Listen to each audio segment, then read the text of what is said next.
પ્રભુપાદજીનો હરે કૃષ્ણ. પ્રભુપાદજીનો આ જે પ્રણામ મંત્ર છે બધાને આવડે છે, તો આપણે સાથે મળીને ગાઈશું. તો બધાને વિનંતી છે, અનમ્યુટ કરો. નમઃ વિષ્ણુપાદાય વિષ્ણુપાદાય કૃષ્ણપ્રેષ્ઠાય ભૂતલે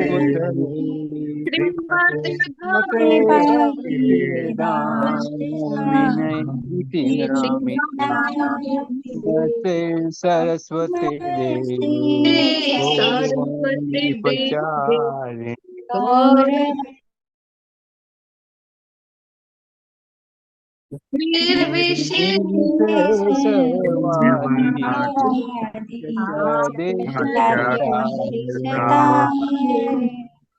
હરે કૃષ્ણ. હરે Krishna. Thank you so much. હરે હરે કૃષ્ણ. કૃષ્ણ.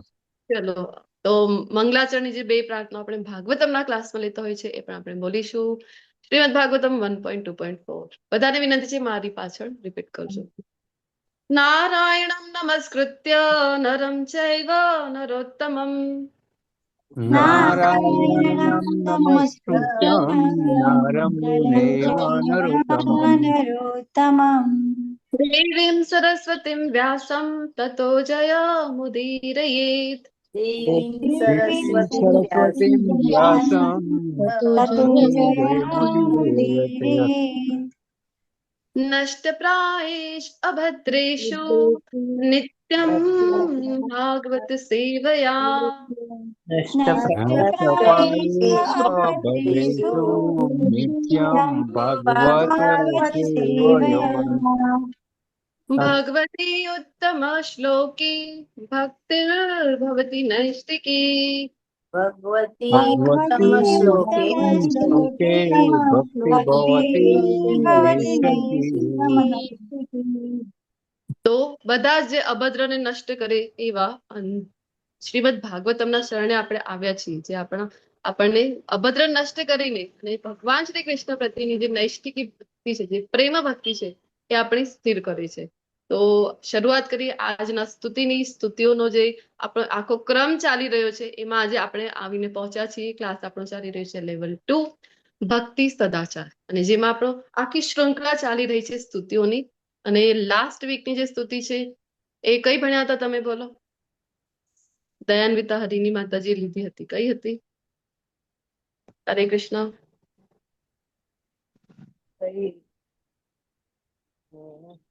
યાદ છે કોઈને? સત્યવ્રત મુનિની પ્રાર્થના. હા, સત્યવ્રત મુનિની પ્રાર્થના. અને મેં જે લાસ્ટ લીધી હતી એ હતી, આપણે મળ્યા હતા એ હતી બ્રહ્માજીની સ્તુતિ હતી. બ્રહ્માજીની સ્તુતિ આપણે લાસ્ટ લીધી સાથે મળીને, ને આજે ફરીથી અવસર મળી છે અક્રૂરજીની સ્તુતિ લેવા પાછળ. તો શરૂઆત કરીએ.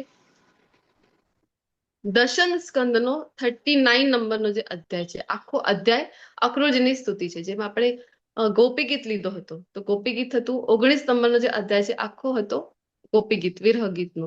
એવી જ રીતે અક્રૂરજીની સ્તુતિનો આખો એક અધ્યાય છે, 39 નંબરનો જે અધ્યાય છે એ. તો શરૂઆત કરી હતી મેં જયારે ભક્તિ સદાચારના વર્ગની સ્તુતિઓની શૃંખલામાં પહેલી વખત જે આપણા થઈ રહ્યા છે. તો મેં જયારે શરૂઆત કરી હતી તો એ સમયે આપણે વિરહ ગીતથી શરૂઆત કરી હતી, જે હતું ગોપીઓનો વિરહ ગીત. અને આજે જે લાસ્ટ સેશન છે મારું ભક્તિ સદાચારમાં, હજી એક સ્તુતિ બાકી છે નેક્સ્ટ વીકની. તો એ જે સ્તુતિ બાકી છે, પણ આ જે મારી સાથે તમારું આ લાસ્ટ સેશન છે આ સત્રનું, તો એ પણ વિરહનું છે. કયું વિરહ છે અહીંયા? તો વ્રજનું વિરહ છે. કૃષ્ણ જ્યારે વ્રજને છોડીને જઈ રહ્યા છે એ વિરહની આજે જે સ્તુતિ છે એનાથી કનેક્ટેડ છે, એનાથી રિલેટેડ છે. તો શરૂઆત કરીએ એની પહેલા કે બધી સ્તુતિમાં આપણે લેતા હોય છે ભૂમિકા. આપણને ખબર પડે છે કે શું કામ શરૂઆત થઈ છે આ સ્તુતિની, શું કામ આ ભક્ત જે છે એ સ્તુતિ કરી રહ્યા છે અહીંયા ભગવાનની. તો આજની જે ભક્ત દ્વારા સ્તુતિ આપણે અત્યારે જોયું કે નિત્યમ ભાગવત સેવયા. તો બંને ભાગવત આપણે જોતા હોય છે કે એક તો છે ગ્રંથ ભાગવત અને બીજું કયું છે? કયું ભાગવત? ભક્ત ભાગવત. તો સ્તુતિઓનું ખૂબ મહત્વ છે. ભગવાનને ખૂબ ગમે છે સ્તુતિ કરવી. આપણને પણ ગમે છે ને, કોઈ આવીને આપણી સ્તુતિ કરે તો આપણે કેવા ફૂલાઈ જતા હોય છે. આપણને ગમે છે કારણ કે આપણે પણ ભગવાનના અંશ છીએ.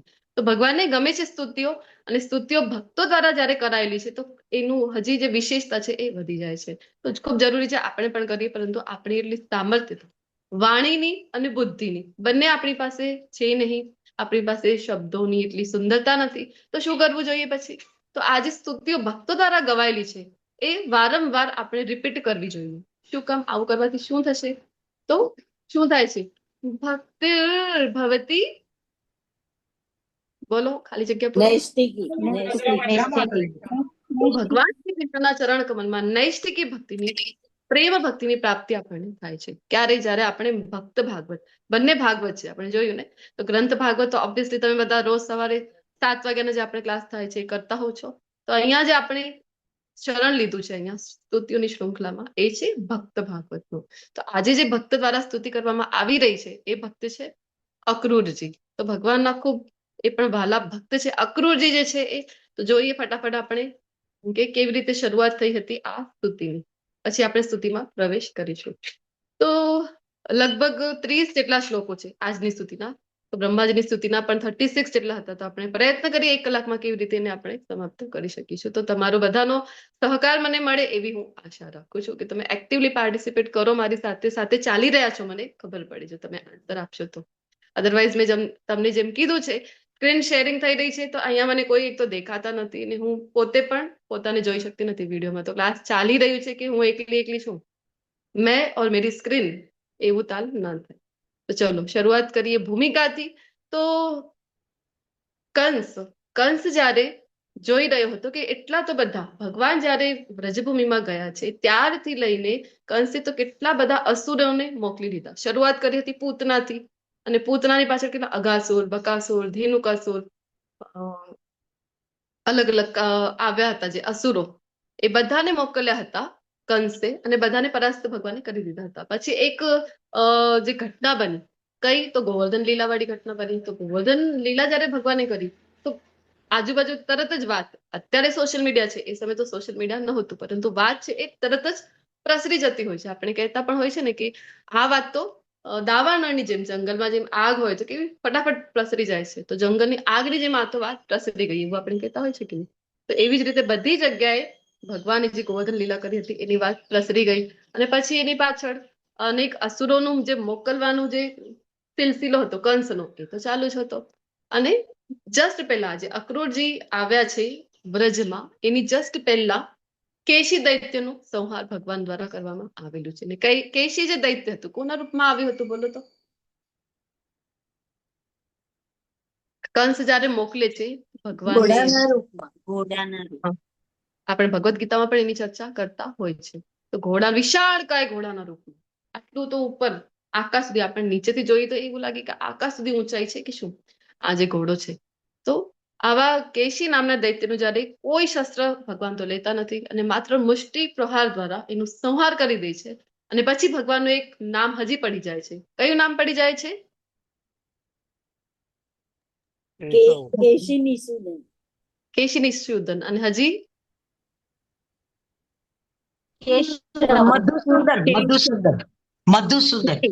મધુસૂદન તો જયારે મધુ નામના દૈત્યનો સંહાર કર્યો. કેશી નામના દૈત્યનું કર્યું ત્યારે કેશવ. તો ખૂબ સુંદર મરાઠીમાં એક પદ પણ છે, કેશવા માધવા તુझ्या नामात रे गोडवा. કે ભગવાનનું નામ કેવું છે તો એ તો એટલું સુમધુર છે કે તમારા તો નામમાં જ મધુરતા છે. એવી રીતે મરાઠીમાં પદ છે. તો અક્રૂરજી સ્તુતિ કરી રહ્યા છે એની પહેલા આપણે જોઈએ કે કંસ જયારે આ બધા એટલા બધા તો મોકલી રહ્યો છે અસુરો, તો પણ આ જે છે નાનકડો બાળક, આટલો નાનકડો બાળક છે, માત્ર 6 દિવસના હતા ને જયારે પૂતનાનો સંહાર કર્યો. અને કેવી રીતે બધાને આટલા બધા હું અસુરો મોકલું છું અને બધાને કેવી રીતે પરાસ્ત કરે છે. આશ્ચર્યની વાત તો બની જ ગઈ હતી કંસ માટે. એમાંય વળી પછી નારદજી આવે છે. નારદજી આવીને જયારે ચર્ચા કરે છે એ સમજાવે છે કંસને. કારણ કે નારદજી જો ભગવાનની લીલાઓમાં આપણે પહેલા પણ ચર્ચા કરી છે તેમ કે ભગવાનની લીલા હજી આગળ વધે, તીવ્રતા એમાં આવે, થોડી ગતિ એને મળે એટલા માટે નારદજી આવીને પોતાની એક ભૂમિકા કરતા હોય છે. એવું નહીં, નારદજી તો મહાન ભક્ત છે. આપણે જોતા હોય છે ને કે 12 મહાજન જેનું વર્ણન શ્રીમદ ભાગવતમમાં આવે છે એમાંના એક છે નારદજી. અને આપણે જો એમને સમજવું હોય તો શાસ્ત્રોની મારફત શ્રીમદ ભાગવતમાં કેટલું સુંદર એમનું વર્ણન છે આખું.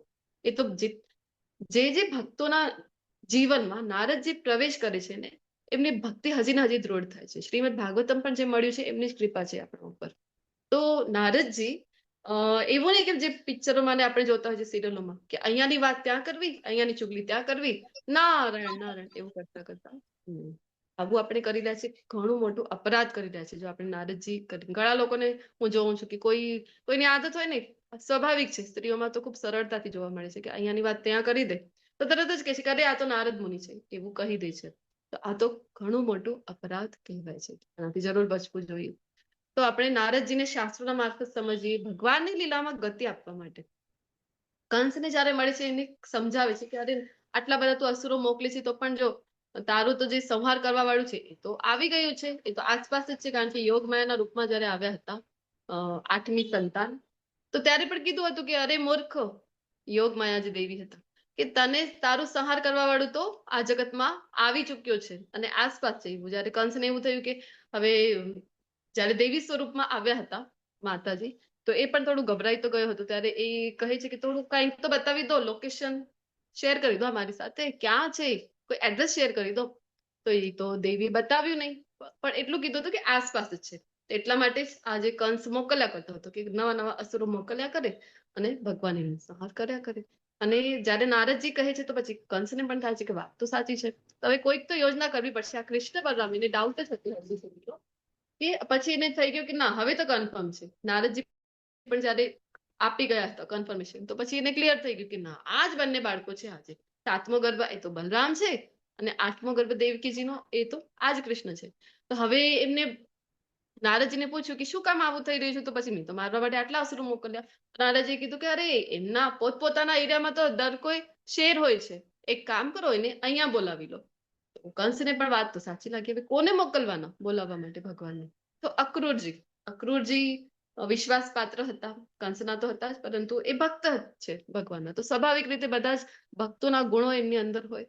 તો એ અને રિલેટિવ પણ થતા હતા, નંદ બાબાના પણ છે, વસુદેવજીના પણ છે. તો નંદ બાબાના પણ એ કઝિન થતા હતા.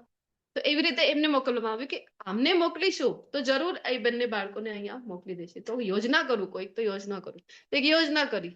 કઈ યોજના કરી? તો ધનુર્યજ્ઞ ખૂબ મોટું આયોજન કર્યું. ચલો 3 દિવસનો હું એક જે કાર્યક્રમ છે એ ગોઠવી નાખું છું સરસ મજાનો, અને બંને બાળકોને તમે અહીંયા લઈ આવો. તો અત્યારે આપણું પણ બેંગ્લોરમાં ચાલી રહ્યું છે કે નહીં સરસ મજાનું? કયો કાર્યક્રમ ચાલી રહ્યું છે ખ્યાલ છે તમને? હરે કૃષ્ણ. ભક્તોની સેવા, હા, સંન્યાસી સંત ભક્તોની સંમેલન સેવા. ત્યાં સરસ મજાનો થઈ રહ્યો છે. સન્યાસીઓ અને બ્રેસિલિયન બધા આવ્યા છે.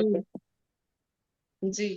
અને અત્યારે જન્માષ્ટમીમાં પણ ઘણા ભક્તો ગયા. એની પહેલા પણ જયારે આપણા મંદિરનો જે હતો બ્રહ્મોત્સવ, એમાં પણ ઘણા ભક્તો ગયા હતા. ત્યારે હતું કે નહીં 3 દિવસનો 5 દિવસનો એવું આયોજન હોય છે. તો અહીંયા કંસને પણ થયું ચલો કોઈ આયોજન કરી દઉં છું. તો એક યોજના કરી, ધનુર્યજ્ઞ ની એક આખી યોજના બનાવી અને એના અંતર્ગત કહે છે કે તમે લઈ આવો વ્રજના બધા જ બાળકોને આમંત્રણ આપો અને ગોપ જે છે એ બધાને પણ આમંત્રણ આપો અને આ કૃષ્ણ બલરામને આ રીતે અહીંયા લઈ આવો. અને એમાં અલગ અલગ કાર્યક્રમ છે ગોઠવ્યા હતા. જેવી રીતે આપણે વાત કરી કે બ્રહ્મોત્સવ છે, તો આપણી પણ પાસે આપણા અહીંયા જે હાજર છે એમાંથી પણ ઘણા ભક્તો ગયા હતા. તો સરસ મજાનું ડ્રામા પણ કર્યું હતું. કયું કર્યું હતું ડ્રામા ખ્યાલ છે કોઈને? ધ્રુવ મહારાજનો ખૂબ સુંદર ડ્રામાની પ્રસ્તુતિ ત્યારે કરવામાં આવી હતી. તો એવી રીતે અલગ અલગ યોજના, અલગ અલગ જે પ્રોગ્રામ છે એનું સ્કેડ્યુલ કરી દેવામાં આવ્યું કંસ દ્વારા. ચલો આ દિવસે મલ્લ યુદ્ધ થશે, આ દિવસે આ પ્રોગ્રામ છે, પેલું પ્રોગ્રામ છે, આવી રીતે અલગ અલગ પ્રોગ્રામની ગોઠવણી કરી અક્રૂરજીને મોકલી દે છે. અક્રૂરજી તો ભક્ત છે, આમ તો જાય છે, આખા રસ્તે જાય છે ને જયારે વ્રજની તરફ વૃંદાવનમાં જવા માટે નીકળી ગયા છે ને ત્યારે પહેલા એક વખત એમના મનમાં પણ આવે છે કે અરે જેને કંસે મોકલ્યું છે ને એ બધાનું જે પરિણામ છે શું હતું બોલો તો? કંસ દ્વારા જે મોકલવામાં આવ્યું પરિણામ શું થયું હતું? એ બધાનું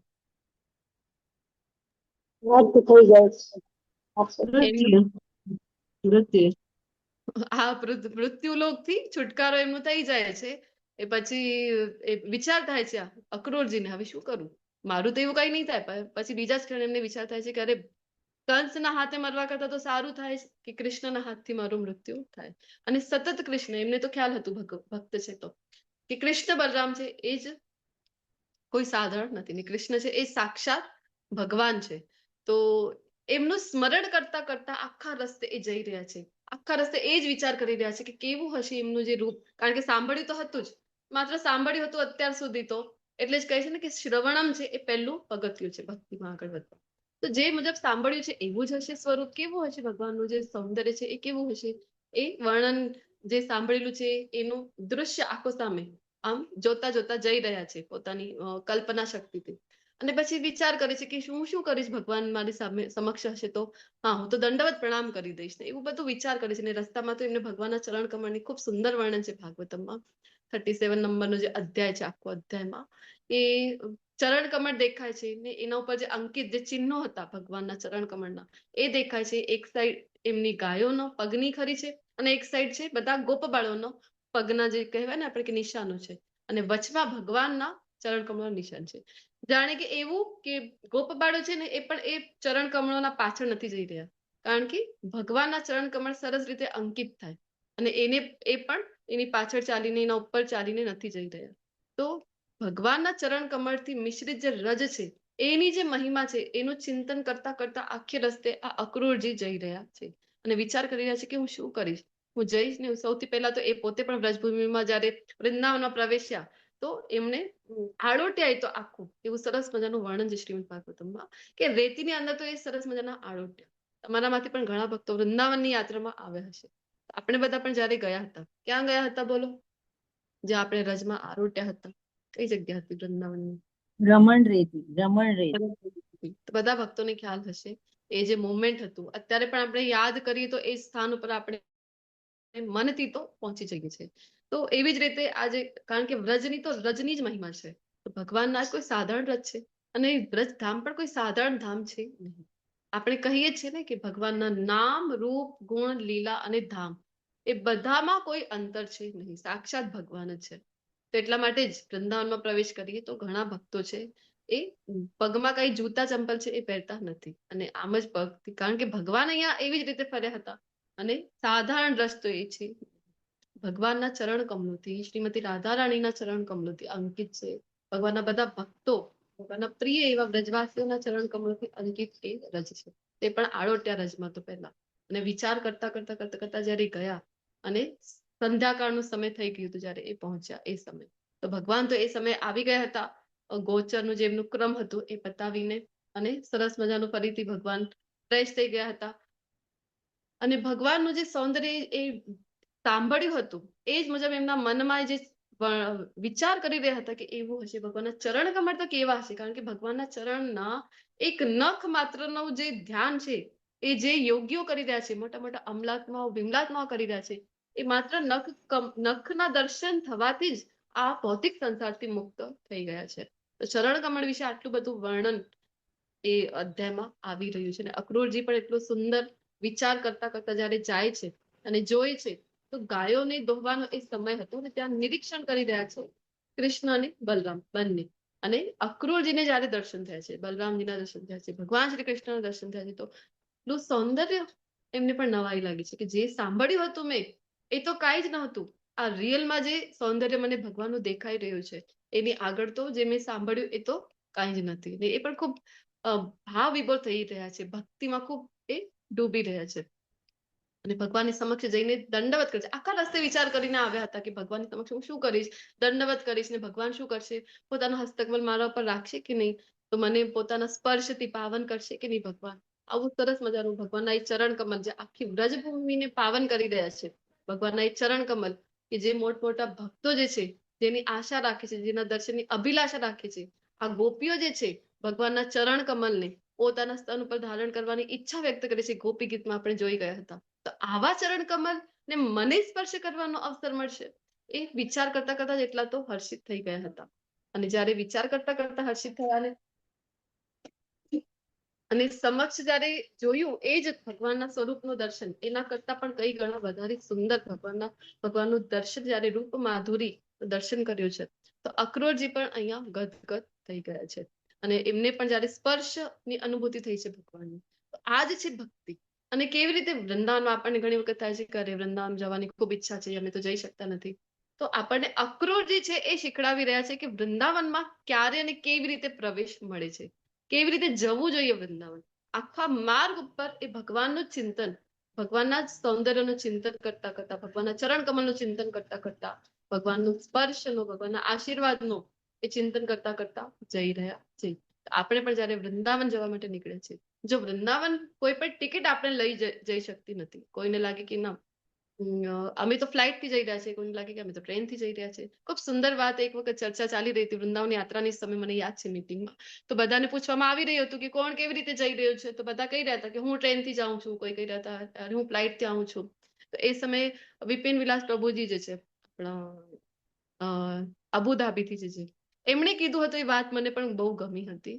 અને એમણે કીધું હતું કે કોઈ પણ ફ્લાઇટ થી અથવા તો ટ્રેન થી જઈ શકતો નથી વૃંદાવન. તો કેવી રીતે જઈ શકે છે? કૃપાથી જઈ શકે છે, કે જેના ઉપર કૃપા છે શ્રીમતી રાધા રાણી. એમને આપણે કહીએ છીએ ને શ્રી રાધે વૃંદાવનેશ્વરી. તો વૃંદાવનની જે સરકાર છે એ કોના હાથમાં છે? એ રાધા રાણીના હાથમાં છે. તો એમની કૃપા જ્યાં સુધી નથી થતી ત્યાં સુધી વૃંદાવનમાં પ્રવેશ આપણને મળતું નથી. તો અહીંયા અક્રૂરજી પાસેથી શીખવું જોઈએ કે વૃંદાવન ધામમાં પ્રવેશ કેવી રીતે કરવું જોઈએ. કોઈ ટિકિટ લઈ જઈ શકતી નથી, ત્યાં તો માત્ર ને માત્ર કૃપા આપણને લઈ જઈ શકે છે. અને એવા સરસ મજાના ભગવાનના દર્શન કર્યા છે અને બધા તો એકતા થઈ ગયા. અરે કંસે મોકલ્યા છે, કંસે મોકલ્યા છે. તો બધાને નવાઈ લાગી કે કંસે શું કામ મોકલ્યા છે અહીંયા, અક્રૂરજી શું કામ આવ્યા છે, શું કામ આવ્યા છે. અને આવીને બધા પછી પહેલા તો ભગવાને ખૂબ સુંદર વર્ણન છે કે કેટલું સુંદર આતિથ્ય કર્યું છે એમનું. તો એમના જે ચરણ પ્રક્ષાલન કર્યા છે, પછી એમનું જે છે બધા સુગંધિત દ્રવ્યોથી એમને અર્પણ કર્યા છે, ચંદન એમને અર્પણ કર્યા છે, જલ શુદ્ધ જલ છે એ પીવા માટે આપ્યું, પછી ભોજન પ્રસાદ જે છે એ આપ્યું. ને બધું જ વર્ણન છે કે કેવી રીતે ભગવાન એમની ક્ષેમ કુશળ પૂછી રહ્યા છે. ત્યાં બધા વ્રજવાસ મથુરાવાસીઓની ક્ષેમ કુશળ, પોતાના બધા રિલેટિવ્સની ક્ષેમ કુશળ પૂછે છે. તો ભગવાન અહીંયા પોતે કરીને બતાવી રહ્યા છે કે જે આપણે કહીએ છીએ ને કે અતિથિ દેવો ભવ. કેવી રીતે આતિથ્ય કરવું જોઈએ આપણા ઘરે. કહેવાય છે ને કે દુશ્મન પણ આપણા ઘરે આવે તો એનો સત્કાર દેવતાઓની જેમ જ આપણે કરવું જોઈએ. તો એ તો આપણી સંસ્કૃતિ છે. તો આપણે ભગવાન સાક્ષાત આપણી વૈદિક પરંપરા અહીંયા કરીને આ પ્રસંગમાં બતાવી રહ્યા છે. શ્રીલ પ્રભુપાદજી લખે છે કે ભગવાન પાસેથી શીખવું જોઈએ આપણે કે કેવી રીતે આતિથ્ય કોઈ ઘરે આવે છે, પધારે છે તો એનું કરવું જોઈએ. તો એની પાછળ બધી ઘટના થાય છે, પૂછે છે બધા વ્રજવાસીઓ, પ્રયોજન પૂછે છે નંદ બાબા જે છે આવીને આવવાનું. અને ત્યારે જણાવે છે અક્રૂરજી કે જે છે ને મને તો કંસે મોકલ્યા છે. તો એ સમયે કંસનું નામ સાંભળીને જ બધાને તો પહેલા તો ગુસ્સો જ આવી જાય છે, કંસે શું કામ મોકલ્યા છે. અને કહે છે કે તમને બધાને આમંત્રણ આપવા આવ્યો છું હું. તો કહે છે કે ના, શું કામ આમંત્રણ, કઈ વાતનું આમંત્રણ છે. તો કે ધનુર્યજ્ઞ છે, પ્રયોજન છે ત્યાં. તો બધા ગોપબાળોને બોલાવ્યા છે. અને યશોદા મૈયા કહે છે શું કામ બોલાવ્યા છે કૃષ્ણ બલરામને, તો હું નહીં મોકલો. તો ત્યારે અક્રૂરજી કહે છે કે ના ના, શું કામ નહીં મોકલો. તો કહે છે કે અરે આટલા આટલા કંસ તમારો રાજા છે, આટલા આટલા અસુરો મોકલ્યા કરે છે અહીંયા અમારા જે નાના નાના બાળકો, એવા સુકુમાર બાળકોને મારવા, એની પાસે શું કામ મોકલીએ અમે. તો અક્રૂરજી કહે છે કે ના ના, તમને કોઈ તો ભ્રમ થઈ ગયો છે, એવી તો કોઈ વાત નથી. આ તો જે છે કંસ તો સરસ મજાનું આ યજ્ઞ કરી રહ્યો છે અને સન્માન કરવા ઈચ્છે છે, તો એટલા માટે કૃષ્ણ બલરામને બોલાવ્યા છે. તો કે છે એવું તો કયું સન્માન, સન્માન કરવું હોય તો કોઈ પુરુષોને લઈ જાય, એમનું સન્માન કરે, અમારા બાળકોનું શું કામ સન્માન, બાળકોનું સન્માન કોણ કરે. ત્યારે અક્રૂરજી હજી એમને સ્પષ્ટીકરણ આપે છે કે અરે ના ના, અમે તો સાંભળ્યું છે કે ગિરિરાજ ગોવર્ધનને પણ ધારણ કર્યા છે તમારા ભગવાન કૃષ્ણએ, એટલા એટલા મોટા અસુરોને કૃષ્ણ બલરામે માર્યા છે, સંહાર કર્યા છે એમના. તો એટલા માટે એમનું તો સત્કાર કરવું છે, સન્માન કરવું છે, એટલા માટે અમે લઈ જવા આવ્યા છીએ. તો કોઈ પણ વ્રજવાસીની બિલકુલ ઈચ્છા નહોતી કે મથુરા ભગવાને મોકલીએ. પરંતુ ભગવાન જયારે જોયે છે આ દૃશ્ય તો પછી ભગવાનને પણ યાદ આવે છે. એકચ્યુઅલી નારદજી ભગવાનને પણ મળ્યા હતા અને ભગવાન તો સરસ મજાની પોતાની લીલાઓમાં, ગૌચારણ ને બધી લીલાઓમાં વ્યસ્ત હતા. નારદજી એમને પૂછે છે કે ઓ ભગવાન, ભૂલી ગયા કે શું, તમારી આગળની જે યોજના એમનું શું થશે. અહીંયા આવ્યા છો તમે તો ભૂમિનો ભાર ઓછો કરવા આવ્યા છો. તમને આવ્યા 11 વર્ષ 56 દિવસ થઈ ગયા ને હજી તો તમે વ્રજની લીલાઓમાં જ મસ્ત છો. તો આગળનું શું પ્લાનિંગ છે તમારું.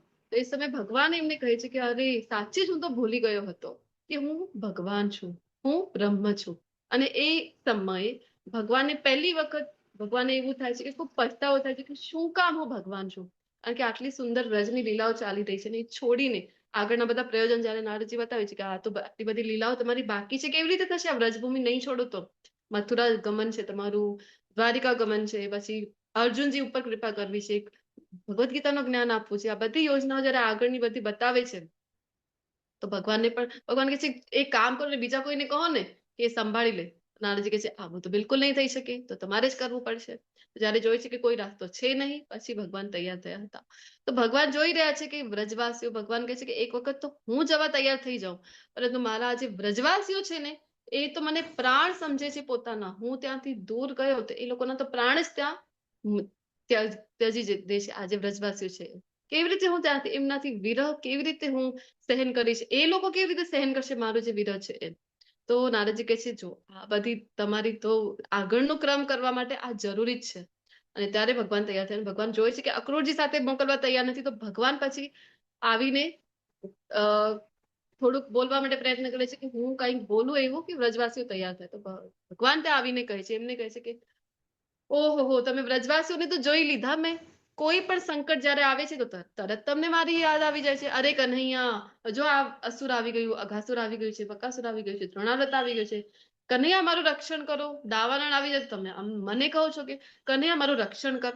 અને જયારે સન્માનની વાત આવી છે, હવે કોઈ રાજા મારું સન્માન કરવા ઈચ્છે છે તો તમે લોકો મને મોકલવા તૈયાર નથી. વાહ વાહ વાહ, જોઈ લીધું મેં તો તમને. અને આવી રીતે વાત જયારે કરે છે તો પછી બધા વ્રજવાસીઓ ચૂપ થઈ ગયા છે. અને હવે બધા જ ઈચ્છા તો કોઈની નથી, મરજી તો કોઈની નથી, પરંતુ મન ઉપર ભાર મૂકીને, પથ્થર મૂકીને એ કઈ બોલતા નથી ને ભગવાનની જે ઈચ્છા છે એ કરવા માટે. અને પછી ભગવાન પણ એમને ખૂબ આશ્વાસન આપે છે, અરે 2 દિવસનું તો છે આ આયોજન જે છે, હું તો તરત પતાવીને આવી જઈશ અહીંયા. જો હું આમ જઈશ ને આમ આવી જઈશ, 2 દિવસ પતી ગયા, આમ જ તો 2 દિવસ પતી જશે અને પરમ દિવસ તો તરત આવી જશે. તો કહે છે કે અરે મૈયા 2 દિના की तो बात है, ऐसे ही बीत जाएंगे ये 2 દિના તો, કાહે ચિંતા કરો છો મૈયા. ને બધાને આવું આશ્વાસન આપીને કે મેં તો પરસો ही आ जाऊंगा. અને પરસો નહીં કહીને જાય છે, અને બરસો ભગવાન છે એ આવતા નથી. અને ભગવાન પછી સુવા માટે જયારે જઈ રહ્યા છે શયન માટે, અને એ સમયે કોઈ પણ વ્રજવાસી છે એ તો એ રાત્રિ જે હતી એમના માટે એ લોકો સ્મરણ કરી રહ્યા હતા બધી જ ભગવાન સાથેની પોતાની જે બધી લીલાઓ અત્યાર સુધીની છે. ગોપ બાળો બધા કે ગૌચારણ માટે તો કૃષ્ણ સદા અમારી સમક્ષ હતા આખો દિવસ, હવે કેવી રીતે અમે એમને જવા દઈએ, આંખોથી દૂર કેવી રીતે એમને જવા દઈએ, એ વિચાર કરી રહ્યા છે. કારણ કે ભગવાનના બધા ગોપ બાળો કેવા હતા, ત્યારે નારદજી પણ કહી રહ્યા હતા ભગવાનને. તો એ સમય જે છે ભગવાન પણ એમને કહે છે કે આ જો નારદજી, આ જે મિત્ર છે ને મારું, હા થોડા ફાટેલા વસ્ત્રો જેને ધારણ કર્યા છે, આ જે મિત્ર છે ને મધુમંગલ, એ તો કેવું છે તમને ખબર છે, જયારે ઊંઘમાંથી ઉઠે ને તો પહેલો તો આંખો બંધ કરી લે, અને આંખો બંધ કરીને પહેલો તો નંદ ભવનમાં આવે છે. અને ત્યાં જઈને જયારે જોઈ કે હું સમક્ષ છું, કન્ફર્મ થાય, ત્યારે જ પોતાની હાથ હટાવીને સૌથી પહેલા મારા દર્શન કરે છે. અને પછી જે બીજા કોઈને જોતો હોય છે. આપણે એવી એડ પણ આવે છે, જોતા હોય છે ને, પેર સાબુની છે ને, આપકા ચહેરા મેરે લીએ લકી. કારણ આપણે તો એવી જ બધી એડ ને આવું બધું જોતા હોય છે, પરંતુ ભગવાનના જે ભક્તો છે એ શું કરે છે એ આપણે જોઈએ તો એ આંખો ત્યારે જ ઉગાડે છે જયારે પ્રથમ દર્શન ભગવાનના થાય છે. કહે છે કે બીજાને જો, તમે બીજાને જોઈ રહ્યા છો, હા દુબળો પાતળો જે દેખાઈ રહ્યો છે તમને, આ શ્રીદામા છે. અરે એનો તો નિયમ છે કે જ્યાં સુધી હું ખાઈ ન લઉં અને મારી જે પ્લેટ છે, મારું જે ઉચ્છિષ્ટ છે, એ જ્યાં સુધી નહીં આરોગી ને ત્યાં સુધી એ ખાતું જ નથી દિવસમાં કંઈ પણ. ઘણી વખત એવું થાય છે કે અમે ઝઘડા કરી લઈએ, અમે એકબીજા સાથે વાતો પણ નથી કરતા, તો પણ આ જે છે ને શ્રીદામા, એ મને માગીને, ભલે ને મારાથી અબોલા હોય તો પણ મારાથી માગીને મારું જે પ્લેટ છે એ લેતો હોય છે ને એ નથી જ એ ભોજન કરતો હોય છે. આ બધા ભક્તોને છોડીને હું કેવી રીતે જઈશ? તો નારદજી પાસે પહેલા જ પ્રાર્થના કરી. તો આવા બધા ગોપબાળો ભગવાનની બધી પોતાની જે કંઈ પણ મેમરીઝ હતી ભગવાન સાથેની યાદ કરે છે, ગોપીઓ છે બધું યાદ કરી રહી છે. કે એક તો એ રાત્રિ હતી કે જે ઘણી મોટી થઈ હતી, જે મહારાસ રચ્યું હતું ભગવાને ગોપીઓની પ્રસન્નતા માટે. તો મહારાસની રાત્રિ તો ઘણી મોટી હતી, પરંતુ અમને તો એવું થયું કે એક ક્ષણમાં એ વીતી ગઈ છે. કારણ કે ખૂબ પ્રસન્નતા હતી, ભગવાનનું સાનિધ્ય હતું એમાં.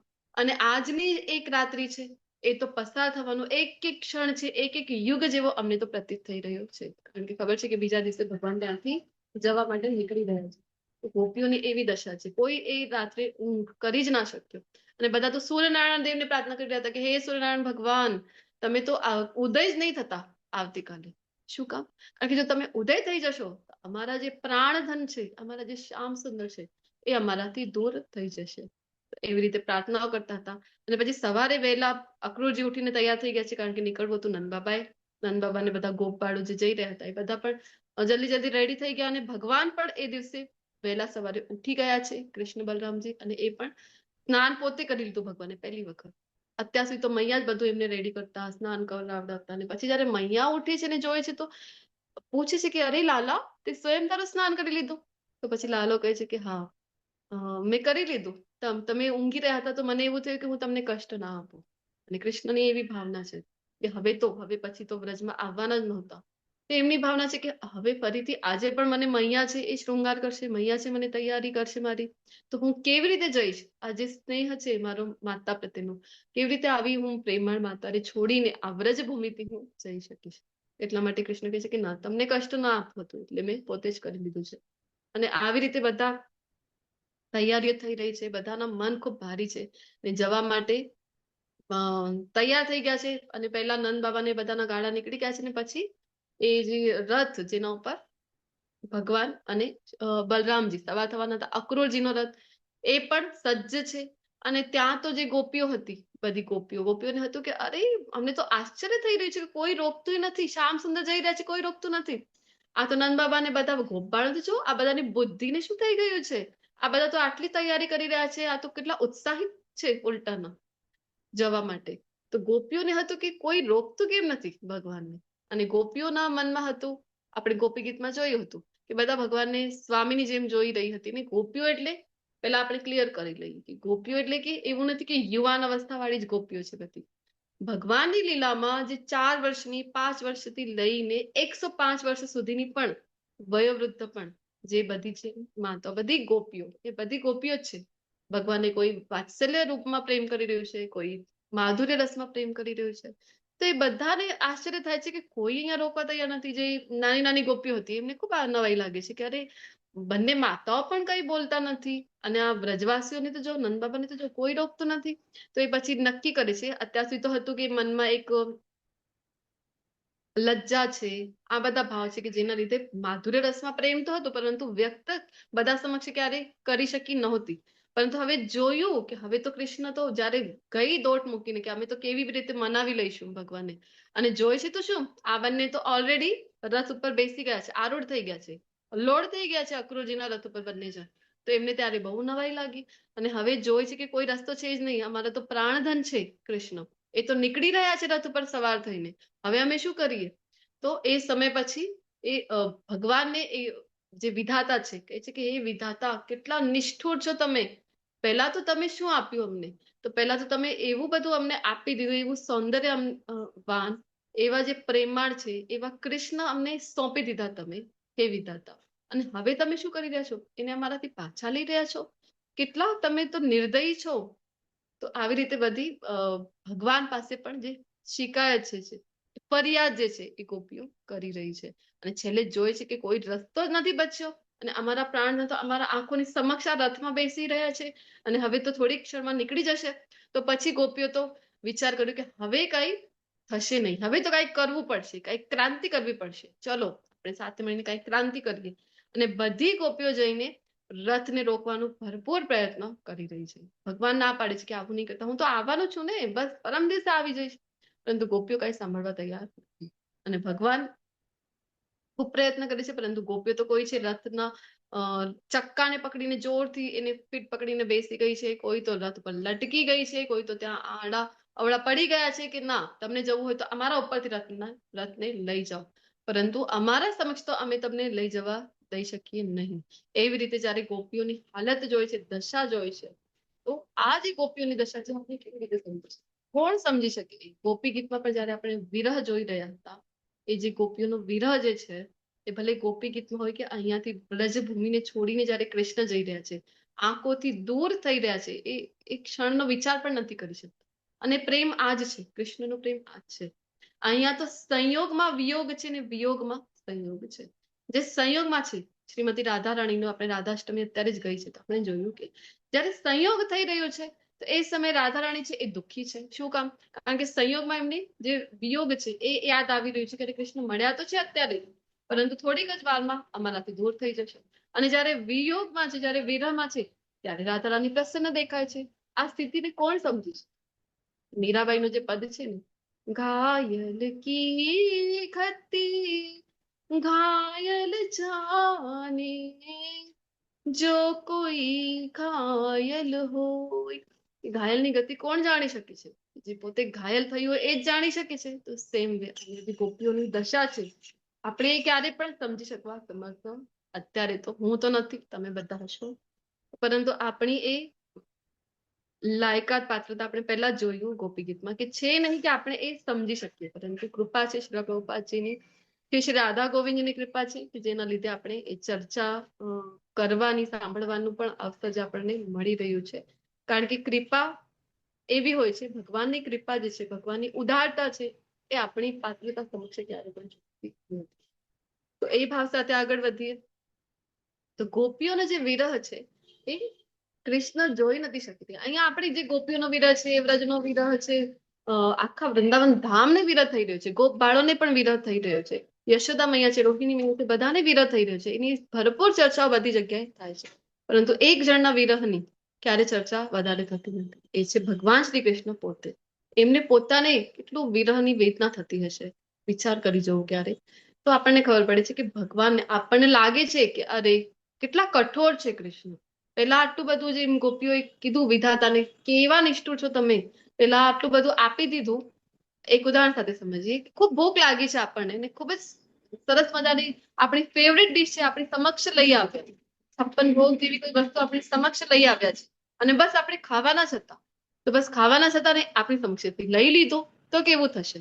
તો સેમ વે અહીંયા ગોપીઓ જે કહી રહી છે કે તમે પહેલા તો અમારી તો પાત્રતા નહોતી, તો પણ તમે અમને આપી દીધા, ભગવાન શ્રી કૃષ્ણ આપી દીધા, અને જ્યારે સમય આવ્યો કે થોડું ઘણું અમે એમની સાથે થોડો સમય વિતાવી, કંઈ કરી, તો તરત અમારાથી તમે એમને દૂર કરી દો છો. અહીંયા કૃષ્ણને પણ એટલું જ, આમ કહી શકાય કે આ બધા કરતા વધારે જે વિરહ છે એ કૃષ્ણને પણ થઈ રહ્યું છે. તો બે કન્ડિશન છે વિરહની. એક તો કન્ડિશન છે કે તમને વિરહ છે ને તમારા હાવભાવ પર દેખાઈ રહ્યું છે. જેમ ગોપીઓ છે, બધા વ્રજવાસીઓ છે, વિરહમાં છે તો ઠીક છે, આપણે પણ જોતા હોય છે કે વિરહ એમના હાવભાવથી, એમના જેસ્ચર પોસ્ચરથી ખબર પડે છે કે એમને વિરહ છે ખૂબ જ. પરંતુ બીજી એક કન્ડિશન હોય છે વિરહની, એ છે કે તમને આટલું વિરહ છે, એટલું વિરહ છે તમારું કે તમને પણ લાગી રહ્યું છે કે મારા પણ પ્રાણ અત્યારે જ નીકળી જશે, પરંતુ આટલા વિરહમાં પણ તમને જ્યારે સામાન્ય જીવન જીવવાનું હોય છે, તમને જ્યારે બધા સમક્ષ હસીને રહેવાનું હોય છે, તો એ જે વિરહ છે એ વધારે ને વધારે ડિફિકલ્ટ છે. તો આ વાળું જે વિરહ છે એ ભગવાન કૃષ્ણ ભોગવી રહ્યા છે. તો નીકળી ગયા છે અને ગોપીઓને જેવી તેવી રીતે મનાવી, જેમ કીધું કે હું જઈ રહ્યો છું, તો તરત જ કેટલીક બધી ગોપીઓને તો પ્રાણ કંઠ સુધી આવી ગયા, બસ પ્રાણ જ ત્યાગવાના હતા. અને વર્ણન છે શ્રીમદ ભાગવતમાં તો કેટલીક તો ગોપીઓ ત્યાં બેભાન થઈને અચેત અવસ્થામાં આવી ગઈ હતી. ભગવાન જઈ રહ્યા છે, દૂર, આંખોથી દૂર થઈ રહ્યા છે, તો કારણ કે ભગવાન કેવા છે, એમના બધાના પ્રાણધન છે. તો શ્વાસ ભરીને ભગવાન લઈ રહ્યા છે, પરંતુ એ બધાના પ્રાણ જે છે એ શ્યામ સુંદરની અંદર છે. प्राण हमारा वहां बसत है, મીરાબાઈ કહે છે ને, यहाँ तो खाली खोड, તો અમારું પ્રાણ તો ત્યાં વસે છે, શ્યામ સુંદરમાં વસે છે, અહીંયા તો ખોડ એટલે કે માત્ર અમારું શરીર છે. તો એવી કન્ડિશન અહીંયા ગોપીઓની છે, તો સેમ કૃષ્ણની પણ છે. તો ખૂબ ડિફિકલ્ટ છે એમના માટે પણ એક મોમેન્ટ. તો પણ સંસારનું જે ભલું થવાનું છે, જે આગળની બધી લીલાઓ છે, જે તમારા મારા જેવા જે જીવાત્માઓ ભવિષ્યમાં આવવાના છે, વ્રજ સિવા ભગવાનને ક્યારે પણ એવું પ્રેમ હવે મળવાનું તો નહોતું. વ્રજવાસીઓનો જે પ્રેમ છે એટલે તો ગોપીઓનો પ્રેમ છે, વ્રજવાસીઓનો પ્રેમ છે, એને સૌથી ઉચ્ચ ભગવાન પોતે પણ માની છે. તો એટલું પ્રેમ હવે મળવાનું નથી.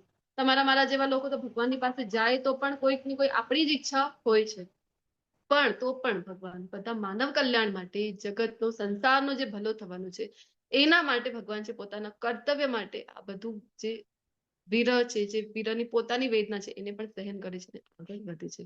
આગળ જયારે વધે છે તો હવે મેઇન વે થી જયારે ગયા, અહીંયા ગોપીઓએ તો રસ્તા રોકો આંદોલન કરી દીધું હતું, તો અક્રૂરજીને પણ પસાર થવામાં ખૂબ ડિફિકલ્ટી થઈ રહી હતી. તો એમને વિચાર કર્યો, ચલો હવે હું જે સાઈડનો રસ્તો છે ને, નાનો નાનો રસ્તો, એ હું પકડીશ. હવે ચલો હાઈવે, નેશનલ વે છે, એને છોડી દઈએ અને આપણે નાના રસ્તાથી જઈએ. તો યમુના નદીના કિનારે કિનારેથી જવા આગળ વધ્યા છે, અને જ્યાં સુધી રથ દેખાઈ રહ્યો છે, રથ ઉપર આરૂઢ કૃષ્ણ બલરામ દેખાઈ રહ્યા છે, રથની જે પતાકા છે એ દેખાઈ રહી છે, ત્યાં સુધી એકીટક બધા જ વ્રજવાસીઓ એને નિહાળી રહ્યા છે.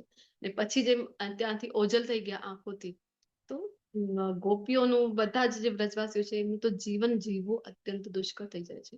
અને અહીંયા બીજી બાજુ આ જે દિવસ હતું એ હતું ત્રયોદશી, એટલે કે ચતુર્દશી એટલે કે જે શિવરાત્રી હોય છે, મહાશિવરાત્રી, એના એક દિવસ પહેલાનો એટલે માર્ચની આસપાસ આવે છે પીરિયડ, ફેબ્રુઆરી માર્ચ. તો ગરમી હોય જ છે એ સમય.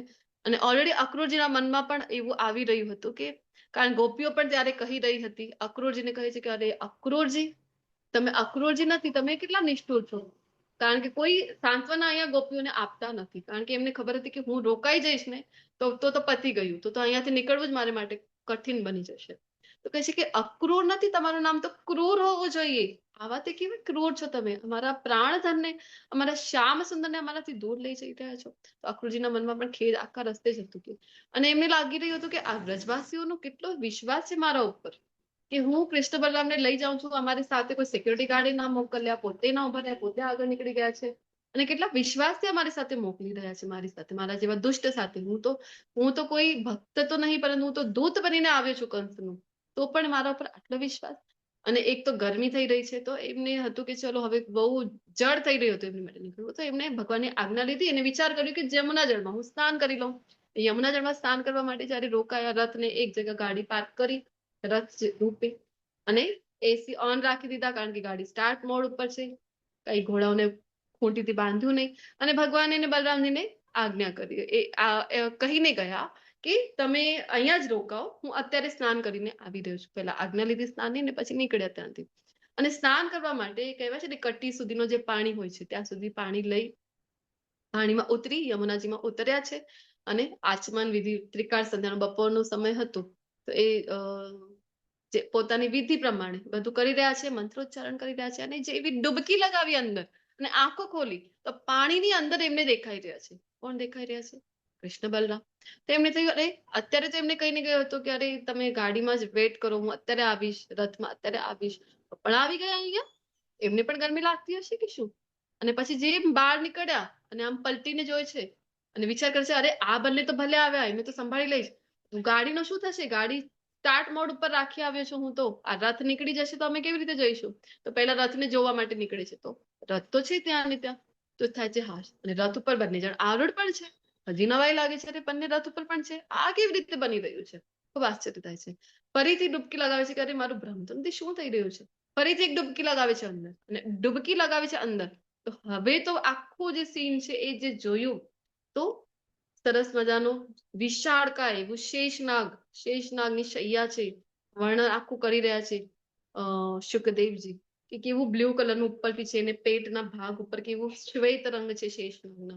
અને સરસ મજાનો ડનલોપ જેવું સોફ્ટ જયારે બની ગયું છે શયનનું જે શૈયા, તો એના ઉપર હવે સરસ મજાના ભગવાન જે છે, ભગવાન વિષ્ણુ સ્વરૂપમાં દર્શન અહીંયા આપી રહ્યા છે. ઐશ્વર્યનું દર્શન પોતાનું અહીંયા આપી રહ્યા છે. ને ત્યાં બધા જ મોટમોટા સિદ્ધો, ચારણ, ગંધર્વ, કિન્નર, જે કોઈ પણ હોય છે, બધા જ દેવતાઓના બધા પ્રકારો, શિવજી છે, બ્રહ્માજી છે, બધા જ ત્યાં સનકાદિક જે ઋષિઓ છે એ બધા જ ત્યાં ભગવાનની આરતી કરી રહ્યા છે, ભગવાનની સ્તુતિઓ કરી રહ્યા છે. એ દૃશ્ય જયારે અક્રૂરજી જોઈ રહ્યા છે, ભગવાનના 4 હાથ છે, ચારે હાથમાં શંખ, ચક્ર, ગદા અને પદ્મ ધારણ કરેલા છે. અને સરસ મજાની સ્તુતિ થઈ રહી છે. શાંતાકારમ ભુજંગ શયનમ પદ્મનાભમ વિશ્વાધારમ ગગન સદસ વર્ણમ શુભાંગમ કાંતમ કમલનયન યોગ વિદ્યાનગમ્યમ વંદે વંદે વિષ્ણુ વિષ્ણુ ભવભયહરમ સર્વલોકૈકનાથમ. હરિ બોલ. તો એવા ચતુર્ભુજ સ્વરૂપમાં ભગવાને જયારે દર્શન આપ્યા છે, તો એ પણ એ દર્શન કરીને ખૂબ ભાવ ભક્તિથી ભરાઈ ગયા છે અક્રૂરજી. અને પોતાની પણ આંખો બંધ કરીને એ જ સ્મરણ કરી રહ્યા છે, એ દર્શન કરી રહ્યા છે કે કેવું સરસ મજાનું ભગવાનનું સૌંદર્ય છે. ચરણ કમલથી લઈને શરૂ કરે છે, સરસ મજાનું નુપુર પહેર્યા છે, ને પછી કટિબદ્ધ ઉપર કંદોરો પહેરેલો છે, વૈજયંતી માળા છે, કૌસ્તુભ મણિ છે, અને સરસ મજાના મુકુટથી સુશોભિત યોગ નિદ્રામાં આરૂઢ એવા ભગવાનના ચતુર્ભુજ સ્વરૂપના દર્શન, ઐશ્વર્યયુક્ત દર્શન જયારે કર્યા, તો અને પછી જયારે એ ત્યાંથી જલથી નીકળે છે બહાર, ત્યારે ભગવાન વળી એમને પૂછે છે કે અરે આટલા તમે શું કામ નવાઈ લાગી રહી છે, તમને કંઈક અદ્ભુત જોયું છે પાણીમાં? તો ત્યારે અક્રૂરજી કહે છે કે હા, અદ્ભુત તો મેં ઘણું જોયું, તમારા કરતા વધારે અદ્ભુત શું હોઈ શકે છે? એવી રીતે યાત્રા પછી એમની આગળ વધે છે.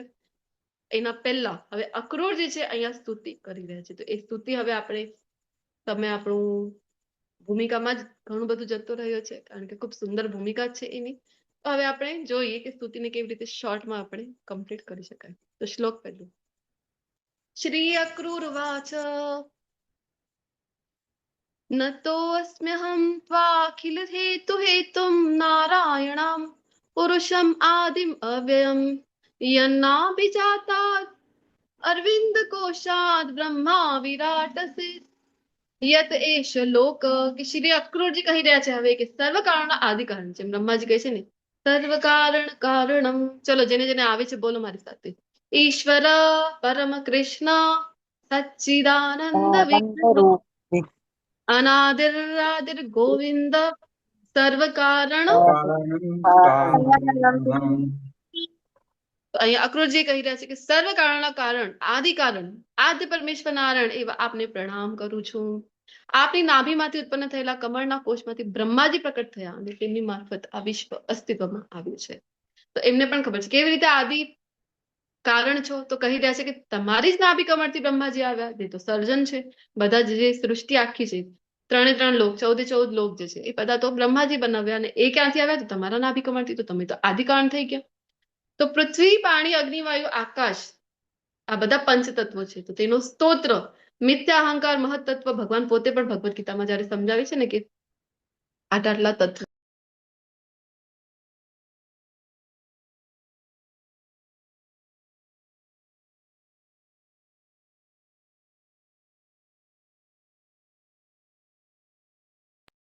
હરે બોલ હરે કૃષ્ણ.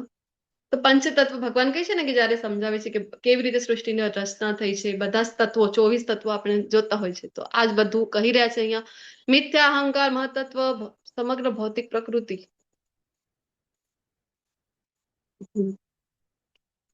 અને તેનો સ્તોત્ર પરમેશ્વરનો પુરુષ અવતાર મન ઇન્દ્રિય ઇન્દ્રિયોના વિષયો આપણે જોતા હોય છે કે ઇન્દ્રિય આપણે 10 ઇન્દ્રિય જોતા હોય છે. એક તો 5 જ્ઞાનેન્દ્રિય, 5 કર્મેન્દ્રિય અને 5 જ્ઞાનેન્દ્રિય ઇન્દ્રિયોના વિષયો આપણે જોતા હોય છે કે રૂપ રસ ગંધ શબ્દ અને સ્પર્શ.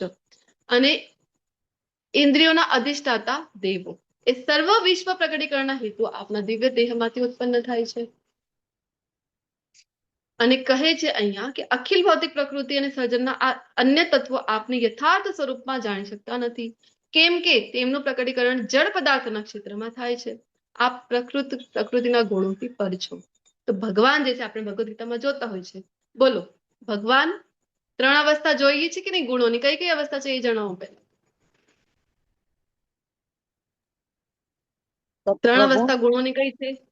સત્વગુણ ગુણાતીત, રજોગુણ રજસ તમોગુણ તમસ ને સત્વ. એક સેકન્ડ એક મેં કીધું ગુણાધીન. હવે કહો આગળ ગુણાધીશ અને ગુણાતીત. ગુણાતીત સિક્વન્સમાં. ગુણાધીશ ગુણાધીન ધીશ અને ગુણાતીત. ગુણાતીત. તો ભગવાન કૃષ્ણ છે એ ગુણાતીત તો છે જ અને ગુણાધીશ પણ છે. બાકી બીજા આપણે જોતા છે ગુણાતીત હોઈ શકે પરંતુ ગુણાધીશ તો માત્ર ભગવાન જ છે. તો કહે છે કે આપ તો ગુણોથી પર છો.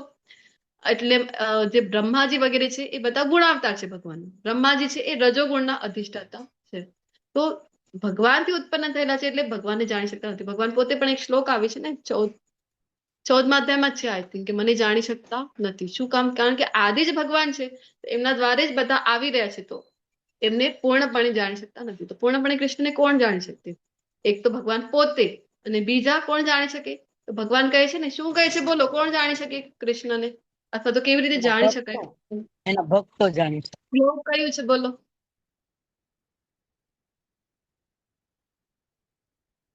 ભક્ત્યામામ અભિજાનાતિ. કોણ જાણી શકે છે? મારો શુદ્ધ ભક્ત. તો એટલે જ અહીંયા કહી રહ્યા છે કે શુદ્ધ યોગીજનો આપની 3 રૂપે કલ્પના કરીને અર્થાત જીવાત્માઓના ભૌતિક તત્વો અને આ તત્વોના નિયંતા દેવોના સાક્ષી રૂપ એવા આપને પૂર્ણ પુરુષોત્તમ પરમેશ્વરને ભજે છે.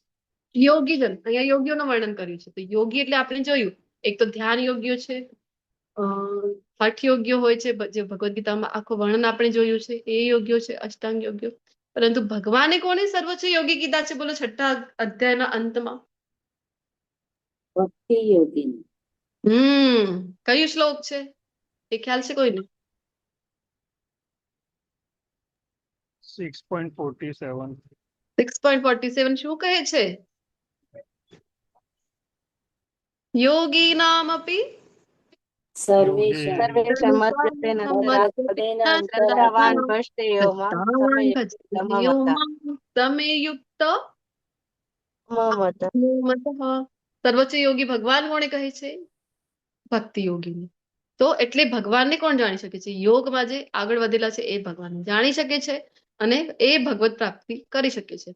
તો 3 પ્રકારના પવિત્ર યજ્ઞોની વિધિને અનુસરનારા કર્મકાંડી બ્રાહ્મણો 3 વેદોમાંના મંત્રોચ્ચાર પૂર્વક વિસ્તરેલા અનેક વૈદિક યશો વિવિધ નામ તથા રૂપવાળા દેવો પ્રીત્યર્થી કરીને આપને ભજે છે. તો અહીંયા કહી રહ્યા છે કર્મકાંડની વાત છે. તમને બધાને ખ્યાલ છે વેદોમાં અલગ અલગ કાંડ આવે છે. કર્મકાંડ છે શરૂઆતમાં, જ્ઞાન કાંડ છે, પછી ઉપાસના કાંડ ખૂબ આગળની સ્ટેજ છે એમાં. તો કર્મકાંડ જે છે એ પાર્ટ બધાને ખૂબ એટ્રેક્ટ કરે છે. શું કામ? કારણ કે આ કરી લો તો આ મળી જાય, આ કરી લેશો તો આના બદલે આ મનોકામના તમારી પૂર્ણ થશે, અથવા તો સ્વર્ગીય લોકોમાં, ઉચ્ચતર લોકોમાં ભોગો ભોગવવા વાળી વાતો છે, બધું કંઈક મેળવવાની વાતો છે. તો એ બધું અટ્રેક્ટ કરે છે પાર્ટ બધાને. તો જે બ્રાહ્મણો દ્વારા અનુષ્ઠાન કરાવી છે આપણે. હવે ભગવાને સત્વગુણી યજ્ઞદાન તપ આપણે જોતા હોય છે 3 ગુણમાં 17મા અધ્યાયમાં. તો ભગવાને ખૂબ ક્લિયર કીધું છે સત્વગુણી કયું છે. તો કર્તવ્ય સમજીને કરે છે ને ફળની આશા વિના, એ છે સત્વગુણી. આપણામાંથી કેટલાક છે જે સત્વગુણી યજ્ઞ કરતા હોય છે? વિચાર કરો કે આપણે તો બ્રાહ્મણોને બોલાવી રહ્યા છે, આટલો મોટો યજ્ઞનો આયોજન કરી રહ્યા છે ને કારણ કાંઈ નથી, બસ કર્તવ્ય છે અમારું. એવા કોઈ છે આપણામાંથી? નથી. તો અહીંયા મોસ્ટલી કંઈક મેળવવા માટે, કર્મકાંડ માટે કરતા હોય છે બ્રાહ્મણો. તો કહે છે દેવતાઓનું યજ્ઞ કરે છે તો કહે છે કે આપને જ ભજે છે. ને ભગવદ્ ગીતામાં પણ 9મા અધ્યાયમાં એક શ્લોક આવે છે કે દેવતાઓને જે ભજી રહ્યા છે એ મને જ ભજે છે. અહીંયા પણ આ શ્લોકમાં એ જ આવે છે કે કેટલાક જ્ઞાન માર્ગી મનુષ્યો, જ્ઞાન માર્ગ હોય, કર્મ માર્ગ હોય, અલગ અલગ માર્ગથી, યોગ માર્ગ છે, બધા માર્ગથી જઈને અલગ અલગ દેવતાઓને પણ જો પૂજન કરે છે તો કહે છે કે સર્વ જ્ઞાનના મૂળરૂપ એવા આપને જ ભજે છે. તો ઇનડાયરેક્ટલી ભગવદ્ ગીતાનું જે 9મા અધ્યાયમાં કહું છું એ શ્લોક આવે છે ને એક, કે ભગવાને એમના માટે કયો શબ્દ વાપર્યો છે કે જે દેવી દેવતાઓને ભજે છે એ પણ ઇનડાયરેક્ટલી મને જ ભજે છે. પરંતુ આ કેવું છે? તો અવિધિ પૂર્વકમ એવું ભગવાન ત્યાં શબ્દ છે એ વાપરે છે ભગવદ્ ગીતાના શ્લોકમાં. તો અવિધિ પૂર્વકમ ભગવાને એમને કીધેલું છે. તો ઇનડાયરેક્ટલી ભગવાનને ભજીએ છે પરંતુ એ અવિધિ પૂર્વકમ છે. અને વળી શુદ્ધ બુદ્ધિવાળા બીજા મનુષ્યો વૈષ્ણવ શાસ્ત્રોના આદેશનું પાલન કરે છે અને જે શાસ્ત્રોનું પ્રવર્તન આપથી થયેલું છે આપના ચિંતનમાં તન્મય થઈને તેઓ અનેક વિવિધ રૂપોમાં પ્રકટ થતા એક પરમેશ્વર તરીકે આપને ભજે છે. તો જે વૈષ્ણવ છે, જે શુદ્ધ ભક્તો છે, તો એમના માટે તો બીજો કોઈ છે નહીં, માત્ર અને માત્ર કૃષ્ણ. અને બધા જ ભક્ત માટે ક્લિયર છે. એકચ્યુઅલી જે પણ ભક્તો થઈને ગયા છે, મહાન ભક્તો થઈને ગયા છે, એમના પદ જયારે આપણે વાંચીશું, સાંભળીશું, ગાઈશું ને તો એ બધાને તો ક્લિયર જ હતું. મીરાબાઈનું ખૂબ સુંદર કયું પદ છે બોલો? એમને ક્લિયર છે કે ભગવાન કૃષ્ણ સર્વોપરી છે. મેરે તો ધર ગોપાલ દૂસરા ન કોઈ. ગિરધર ગોપાલ ગોપાલ દૂસરો ન કોઈ, દૂસરો ન કોઈ. એમને ક્લિયર છે, બધા શુદ્ધ ભક્તોને ક્લિયર જ છે કે મેરે તો ગિરધર ગોપાલ દૂસરો ન કોઈ. આપણા જ મનમાં થોડીક ગૂંચવણ હજી રહી જાય છે કે આ દેવતાને પણ ભજુ, તો નવરાત્રી આવી રહી છે તો માતાજીનું પણ મારે કરવું જોઈએ. કરીએ છીએ આપણે પહેલા જ ક્લિયર ઘણી વખત ભગવદ્ ગીતામાં થઈ ગયું છે. તો બધા જ જે દેવી દેવતાઓ છે એ ભગવાનના અધિકારી છે, બધા વંદનીય છે, પૂજનીય છે, બધાને દંડવત પ્રણામ કરવા જોઈએ. પ્રોબ્લેમ એક જ છે જે આપણે અનન્ય ભક્તિ, પછી અવિકલ્પેન ભક્તિ, અને ત્રીજી એક કઈ ભક્તિ કીધી છે ભગવદ્ ગીતામાં બોલો તો?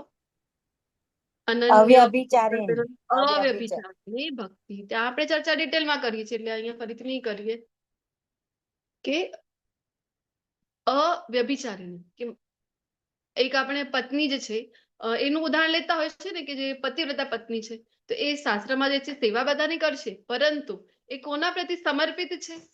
એ એના પતિ પ્રત્યે. તો સેમ વે અહીંયા આપણે બધાને વંદન કરીશું, પરંતુ આપણને ખબર હોવી જોઈએ કે કોણ છે મારા સ્વામી, કોણ છે એ આપણને ક્લિયર થવું જોઈએ. તો વળી અન્ય મનુષ્યો પણ છે કે જે પરમેશ્વરને શિવજીના રૂપમાં પૂજે છે. તો અલગ અલગ પંથ આપણે જોતા હોય છે કે શૈવ્ય પંથ, વૈષ્ણવ પંથ, અલગ અલગ પંથ છે. ભગવાન કહે છે કે બધાને વિશ્વરૂપ દર્શન ભગવાને બતાવ્યું છે કે નહીં. ત્યાં વિશ્વરૂપ દર્શનમાં આપણે જોઈએ છીએ 11મા અધ્યાય એ બધા જ અર્જુનજી જયારે વર્ણન કરે છે તો હું તો એમાં બધા દેવી દેવતાઓ, રુદ્રો, આદિત્યો, બધાને કહે છે ને, બ્રહ્માજીને જોઉં છું, તો મરુદગણને જોઉં છું, પછી અશ્વિની કુમારોને જોઈ રહ્યો છું. તો બધા જ રુદ્રો જેટલા પણ શિવજીના આવિર્ભાવ છે બધાને અર્જુનજી જોઈ રહ્યા છે. તો ક્યારે પોસિબલ છે? જયારે કૃષ્ણથી જ બધા આવતા હોય ત્યારે સંભવ છે ને, કે વિશ્વરૂપમાં ભગવાન જયારે એમને બતાવી રહ્યા છે આખો દર્શન. આપણે હવે સ્તુતિ થોડોક ફાસ્ટ વાંચી જવા માટે પ્રયત્ન કરી. તો તમારામાંથી હેન્ડ રેઝ કરો જેને પણ રીડ કરવા હોય, અનમ્યુટ કરીને એક એક સ્તુતિ તમે વાંચો. નાની નાની છે, એમાં અનુવાદ વાંચવાનું છે. ચલો, અનમ્યુટ કરીને અનુવાદ વાંચો. હરે કૃષ્ણ. હરે કૃષ્ણ. હે સર્વદેવમય પરમેશ્વર, જે મનુષ્યો પોતાનું ધ્યાન તમારામાંથી અન્યત્ર વાળીને બીજા દેવતાઓને ભજે છે, તેમ છતાં હે પ્રભુ, વસ્તુતઃ તો તેઓ આપની જ ઉપાસના કરે છે. હરે કૃષ્ણ. આરતીજી ખૂબ ખૂબ ધન્યવાદ. તો અહીંયા કહી રહ્યા છે કે દેવતાઓને પણ ભજે છે તો અંતમાં તો તમારી જ ઉપાસના છે. કારણ કે ભગવદ ગીતાનો એક શ્લોક તમને યાદ હશે કે ત્યાં ભગવાન કહે પણ છે, આઈ થિંક 9મો જ અધ્યાય છે, કે જેમાં પણ તમારી શ્રદ્ધા છે એ દૃઢ થાય છે ને, એના પાછળ પણ કારણ હું જ છું. કૃષ્ણની અનુમતિ સિવાય કોઈ દેવી દેવતામાં પણ શ્રદ્ધા આપણી જે કહેવાય ને આપણે દૃઢ થઈ શકતી નથી. એના માટે પણ કૃષ્ણની જે છે આપણને અનુમતિ જોઈએ છે, કૃષ્ણની કૃપા આપણને જોઈએ છે. જેમ પર્વતોમાંથી ઉત્પન્ન થયેલી નદીઓ વરસાદથી છલકાઈને બધી બાજુથી સમુદ્રમાં મળે છે, તેમ હે સ્વામી આ બધા માર્ગો અંતે આપમાં જ વિલીન થાય છે. એટલે અલગ અલગ માર્ગ, જેમ ભગવદ ગીતામાં અનેક માર્ગો આપ્યા છે. ત્યાં સાકાર નિરાકાર માટે પણ ભગવાનને અર્જુનજી પૂછે છે, તો કહે છે ને ભગવાન, એવું નથી કે નિરાકારવાદી મને પ્રાપ્ત નહીં કરી શકે, પરંતુ કીધું હતું કે રસ્તો કેવું છે, તો ક્લેશો અધિકતર તેષામ, એ દુઃખદાયી છે રસ્તો છે. તો અલગ અલગ માર્ગ છે, પરંતુ ભગવાન છે ને એ આપણને ખૂબ પ્રેમ કરે છે. એના પહેલાના સેશનમાં આપણે એક વખત ચર્ચા કરી હતી. આપણે તો શું પ્રેમ કરીશું કૃષ્ણને, પણ કૃષ્ણનો જે પ્રેમ છે એ અદ્ભુત છે. કારણ કે આપણે તો વારંવાર જેટલી ભૂલો કરતા હોય છે, જે મુજબ આપણું વર્તન કેવું છે, કહીએ છીએ કંઈક અલગ અને હોય છે કંઈક અલગ, તો એવું આપણું વર્તન હોય છે. પરંતુ કૃષ્ણ છે એ ક્યારે પણ આપણને છોડી નથી દેતા. આપણે કહીએ ને કે કૃષ્ણના શરણે એક વખત જઈએ તો કૃષ્ણ પછી આપણને પકડી લે છે. તો એ જ રીતે જેમ નદીઓ છે એ સમુદ્રમાં મળે છે, તો અલગ અલગ માર્ગ છે કૃષ્ણ તરફ જાય છે, પરંતુ કૃષ્ણ ઈચ્છે છે કે આપણે જે સુખદ માર્ગ છે, જે સુગમ માર્ગ છે એ આપણે અપનાવીએ. એટલે 9મા અધ્યાયમાં કીધું ને કે ભક્તિ માર્ગ કેવું છે, સુખમ અને આચરવામાં સરળ છે. નયના નડિયાદરા માતાજી વાંચો અનુવાદ. હરે કૃષ્ણ.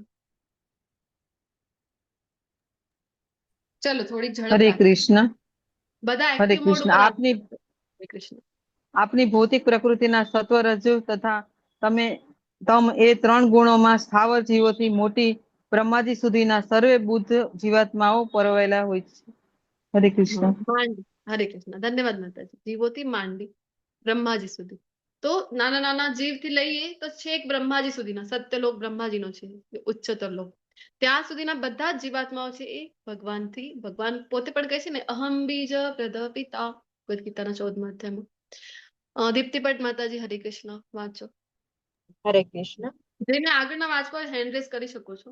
જે માત્રના પરમાત્મા તરીકે આપ સર્વ પ્રાણીઓના પક્ષપાત રહિત ઇષ્ટિ ધરાવતા સાક્ષી છો, આપને હું નમસ્કાર કરું છું. આપના પ્રભાવથી ઉત્પન્ન થયેલા આપના પ્રાકૃત દેવો ગુણોનો પ્રભાવ દેવો, મનુષ્યો તથા પ્રાણીઓ તરીકે દેહાધ્યાસ રાખનારા જીવોમાં પ્રબળ વેગથી વહી રહ્યો છે. હરે કૃષ્ણ. હરી બોલ. ખૂબ ખૂબ ધન્યવાદ માતાજી. અહીંયા દૃષ્ટિ હોવું જોઈએ. ચલો વાંચું માતાજી. હા વાંચો. હરે કૃષ્ણ. અગ્નિ આપનું મુખ, પૃથ્વી આપના ચરણ, સૂર્ય આપની આંખ અને આકાશ આપની નાભી કહેવાય છે. દિશાઓ આપની શ્રવણેન્દ્રિય છે. મુખ્ય દેવો આપની ભુજાઓ છે અને સમુદ્રો આપના ઉદર છે. સ્વર્ગ આપનું મસ્તક છે અને વાયુ આપના પ્રાણ ને શરીર બળ છે. ઝાડ તથા છોડવા આપના શરીરના વાળ છે. મેઘ આપના માથાના વાળ છે અને પર્વતો આપના હાડકા તથા નખ છે. દિવસ અને રાતનું પસાર થવું એ આપની આંખના પલકારા છે. મનુષ્ય જાતિના ઉત્પત્તિ કરતા પ્રજાપતિ આપની જનેન્દ્રિય છે અને વરસાદ આપણું વીર્ય છે. હરે કૃષ્ણ. હરે કૃષ્ણ. હરી બોલ. ખૂબ ખૂબ ધન્યવાદ માતાજી.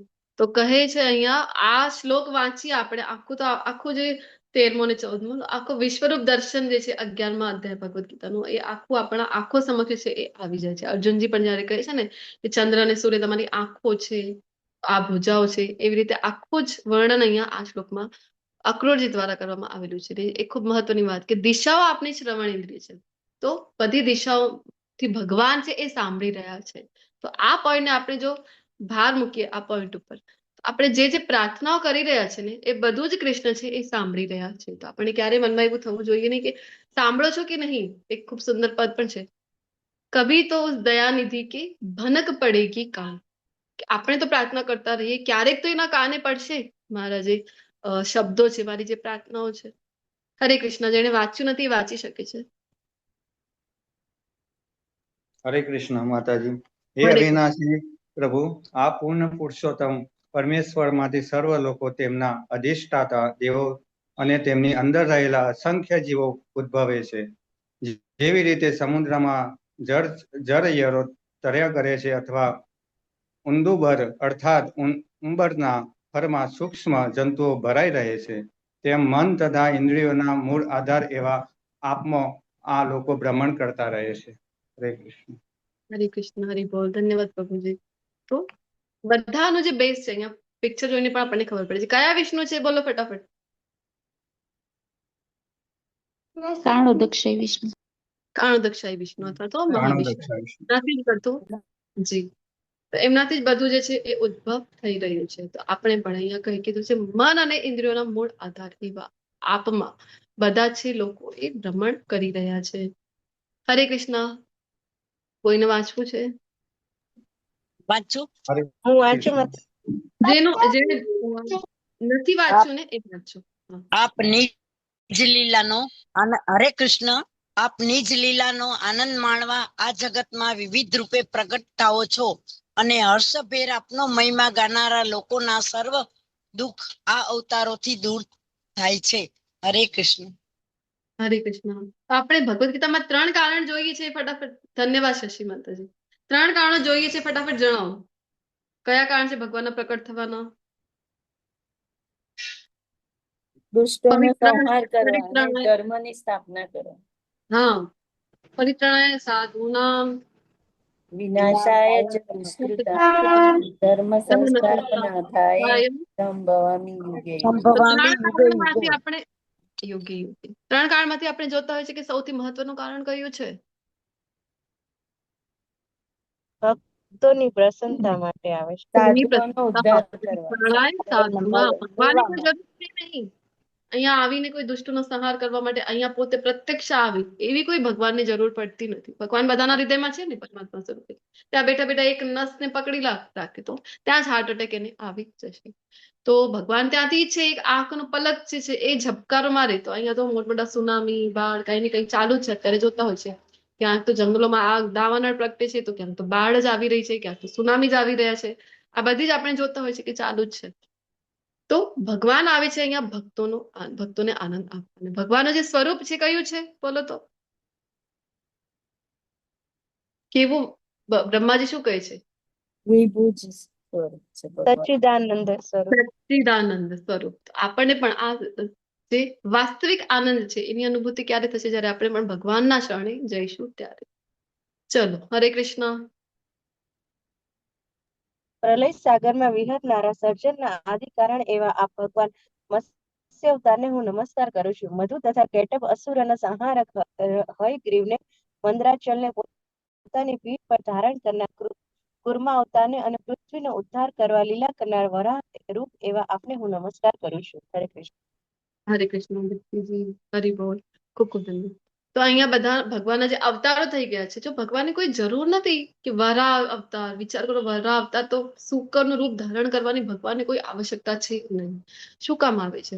તો બધા અલગ અલગ અવતારોમાં અલગ અલગ લીલાઓ શું કામ કરે છે? કે કોઈક ને કોઈક રીતે તો આપણે કનેક્ટ થઈએ ભગવાન સાથે. કોઈક તો અવતાર એવું થશે કે જે આપણને પ્રિય લાગશે ને એની જ ઉપાસના દ્વારા આપણે ભગવાનની ઉપાસના કરતા થઈ જઈએ.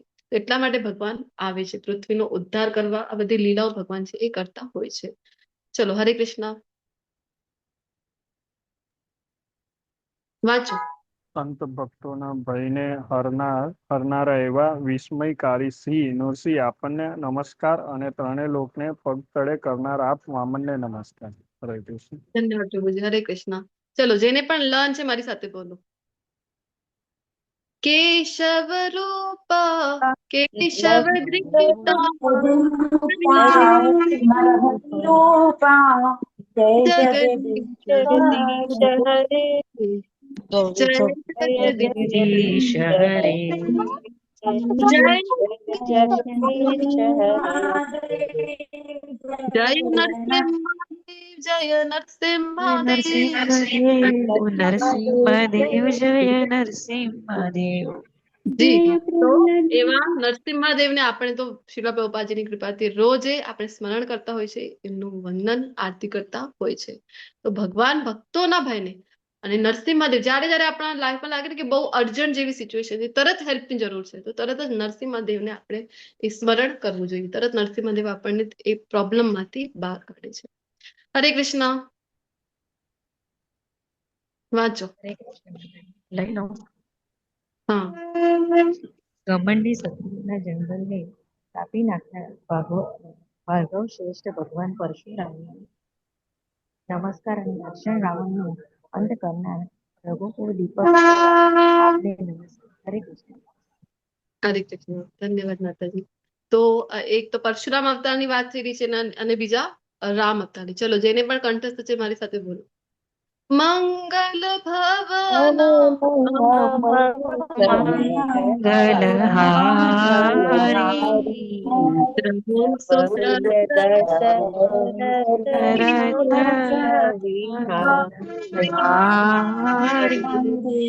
પ્રભુ શ્રી રામ ને આપણે પણ વંદન કરીએ, જે મંગલ કરનારા છે ને અમંગલ ને દૂર કરે છે. હરે કૃષ્ણ. ચલો નેક્સ્ટ. શાશ્વતોના સ્વામી એવા આપને અને વાસુદેવ સંકર્ષણ પ્રદ્યુમ્ન તથા અનિરુદ્ધ જેવા આપના સ્વરૂપોને નમસ્કાર. તો ચાર આપણે વિસ્તાર જોતા હોય છે ને શ્રીમદ ભાગવતમાં, જેનું વર્ણન છે ચતુર્વ્યુહ વિસ્તાર જયારે ભગવાન પોતાનું કરે છે પ્રથમ પુરુષ અવતારથી, એ બધા જ સ્વરૂપને નમસ્કાર કરી રહ્યા છે અક્રૂરજી. કારણ કે ભગવાનના બધા જ ભક્તો જાણે છે કે ભગવાન કૃષ્ણ છે એ મૂળ છે ને બધા એમનામાંથી આવે છે. તો અહીંયા પણ દશાવતારની વાત થઈ રહી છે. ચલો આગળનો શ્લોક વાંચો, કોઈ અનુવાદ. હરે કૃષ્ણ. દૈત્યો તથા દાનવોને મોહ પમાડનાર આપના શુદ્ધ બુદ્ધ સ્વરૂપને અને રાજા હોવાનો ડોળ કરનાર માંસાહારી મ્લેચ્છોનો સંહાર કરનાર આપના કલ્કી સ્વરૂપને નમસ્કાર. હરે હરિ બોલ. કૃષ્ણ. ધન્યવાદ. હરે કૃષ્ણ. તો અહીંયા દશાવતારની વાત છે ને, જે અવતાર હજી આવવાનો બાકી છે એવો કલ્કી અવતારની પણ અહીંયા વાત કરે છે અક્રૂરજી. જો અક્રૂરજીને પણ ખબર છે આ તો અવતાર આવવાનું બાકી હતું ને, કલ્કી અવતાર તો હજી. કયો યુગ ચાલી રહ્યું છે અક્રૂરજીની પ્રાર્થનાઓમાં, બોલો તો? દ્વાપર. દ્વાપર યુગ. અને હવે જે કલ્કી અવતાર ક્યારે આવવાનું છે? કળિયુગ. કળિયુગ. કળી. પણ ભગવાનના ભક્તોને બધું ખ્યાલ છે. એ કલ્કી અવતારને પણ નમસ્કાર અહીંયા કરી રહ્યા છે. હરે કૃષ્ણ. વાંચો. વાંચો. હે જી. પરમેશ્વર, આ જગતના જેઓ આપની માયાથી મોહ પામેલા છે, હું તથા અમારું એવી ખોટી કલ્પનામાં રાજતા તેઓને કર્મના માર્ગે ભટકવું પડે છે. હરે કૃષ્ણ. હરે કૃષ્ણ. ધન્યવાદ માતાજી. તો આપણે શું કામ અહીંયા હેરાન થઈ રહ્યા છે? એક તો સકામ કર્મ છે, આ કરીને આ મળીને આજે ઈચ્છાઓમાં જ આપણે ઘેરાયેલા છે. ને બીજું, જે આપણે લેવલ 1 ના ક્લાસમાં ડે 1 માં ચર્ચા કરી છે, ધૃતરાષ્ટ્ર સાથે પોતાની માનસિકતાને કમ્પેર કરવા માટે. તો શું છે, કોઈ ધૃતરાષ્ટ્ર સાથે અલગ આપણી માનસિકતા છે નહીં. આપણે કહીએ ને આઈ મી માય સેલ્ફ, તો સેમ વે હું, મને અને મારું, એ જ આપણે પણ ધૃતરાષ્ટ્રને એવું જ હતું ને આપણે પણ એ જ કરતા હોય છે. આખું આપણું જગત જે છે ને સેલ્ફ સેન્ટર્ડ છે. આપણે વચમાં છીએ, બસ મને આ મળ્યું કે નહીં, મારી સાથે આ થયું કે નહીં, આ ક્યારે થશે. પોતાની જ ઇર્દ ગિર્દ આપણી દુનિયા છે. જ્યાં સુધી કૃષ્ણ ભાવનામાં નથી આવી રહ્યા આપણે, શ્રીલ પ્રભુપાદજીની કૃપા નથી થઈ રહી, ત્યાં સુધી તમે બધા પણ ઇમેજિન કરો પહેલાની જે લાઈફ છે. અત્યારે ઠીક છે, થોડા ઘણા શરૂઆત કરી છે, પાપા પગલી થઈ છે આપણી, પરંતુ અત્યાર સુધી જો આપણે યાદ કરીએ ને પહેલાની પણ લાઈફ, તો આ જ છે. મોસ્ટલી એ જ હોય છે કે આપણે બસ હું અને મારું, બસ મારું કામ કેવી રીતે થશે, મને આ મળશે કે નહીં, પોતા સેલ્ફ સેન્ટર લાઈફ છે ને વધારે પછી દુઃખી થવાનું એ જ કારણ છે. આરતીજી હરે કૃષ્ણ. વાંચો. હરે કૃષ્ણ. હે સર્વશક્તિમાન પ્રભુ, મારું શરીર, સંતાનો, ઘર, સ્ત્રીધન તથા સ્વજનો એ બધા વાસ્તવમાં સ્વપ્નવત હોવા છતાં તે સત્ય છે એમ માની હું પણ ભ્રમમાં પડેલો છું. હરે કૃષ્ણ. હરે કૃષ્ણ.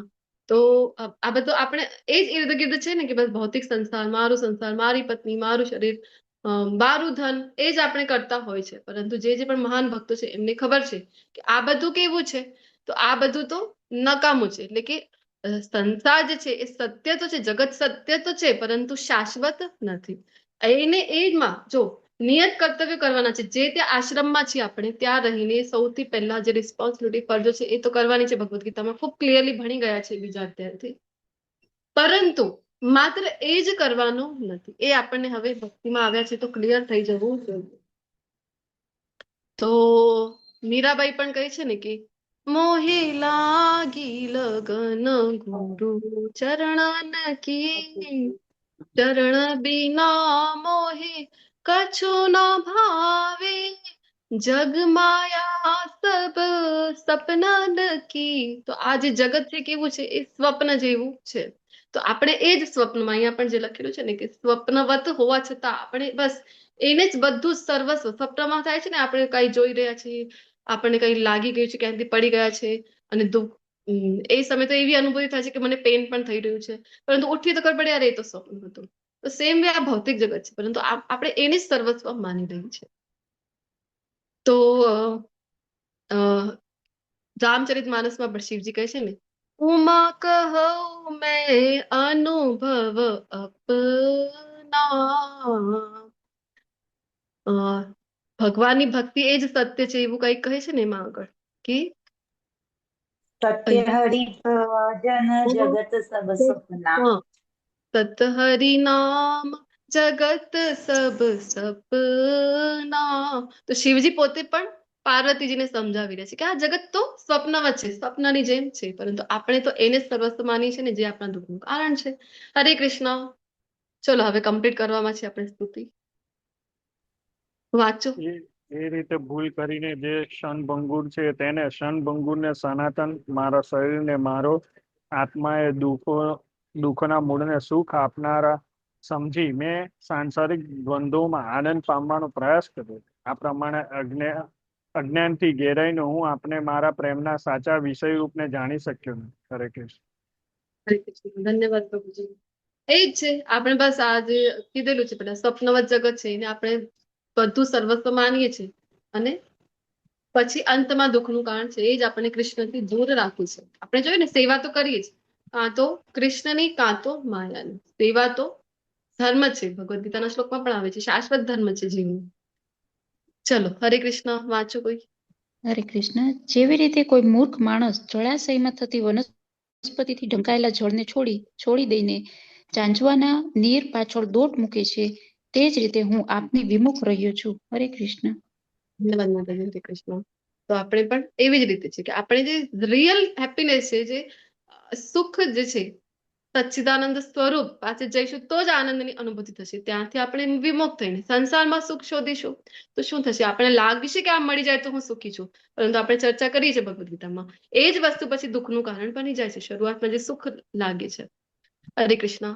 ચલો વાંચો. મારું મન, હરે કૃષ્ણ, મારું મન સંસારની વિષય વાસનાથી વિચલિત રહે છે અને મારી પ્રબળ દુરાગ્રહી ઇન્દ્રિયોથી આમ તેમ ઢસડાયા કરે છે, અને તેથી મારી બુદ્ધિ એવી લાચાર થયેલી છે કે મારા મનને નિયંત્રણમાં રાખવાનું મારામાં બળ રહ્યું નથી. હરે કૃષ્ણ. હરે બોલ. હરે કૃષ્ણ. ધન્યવાદ માતાજી. તો અર્જુનજી પોતે કહે છે કે ચંચલ હિ મન કૃષ્ણ પ્રમાથમ બલવદૃઢમ. તો આ જે મન છે એ કેવું છે? ચંચલ છે. તમે કહો તો વાયુને હું વશમાં રાખું, પણ મનને વશમાં રાખી શકીશ નહીં. આપણે પણ સેમ વે, ઇન્દ્રિયો આપણી એવી છે, મન આપણું એવું છે કે એ વશમાં રહી શકે નહીં. એટલે આપણે આચાર્યો છે એ શું આપે છે રસ્તો, કે એને ડાયવર્ટ કરી દો. તમે અત્યાર સુધી જે સેલ્ફ સેન્ટર્ડ લાઈફ હતી એને હટાવીને હવે કૃષ્ણમાં લગાવી દો. તો એનો એક સરળ રસ્તો છે. હરે કૃષ્ણ. ચલો વાંચો. હરે કૃષ્ણ માતાજી. હે પ્રભુ, જી. આમ પતિત થયેલો હું આપના ચરણે શરણ લેવા આવ્યો છું, કેમ કે અભક્તોને આપના ચરણ દુર્લભ છે.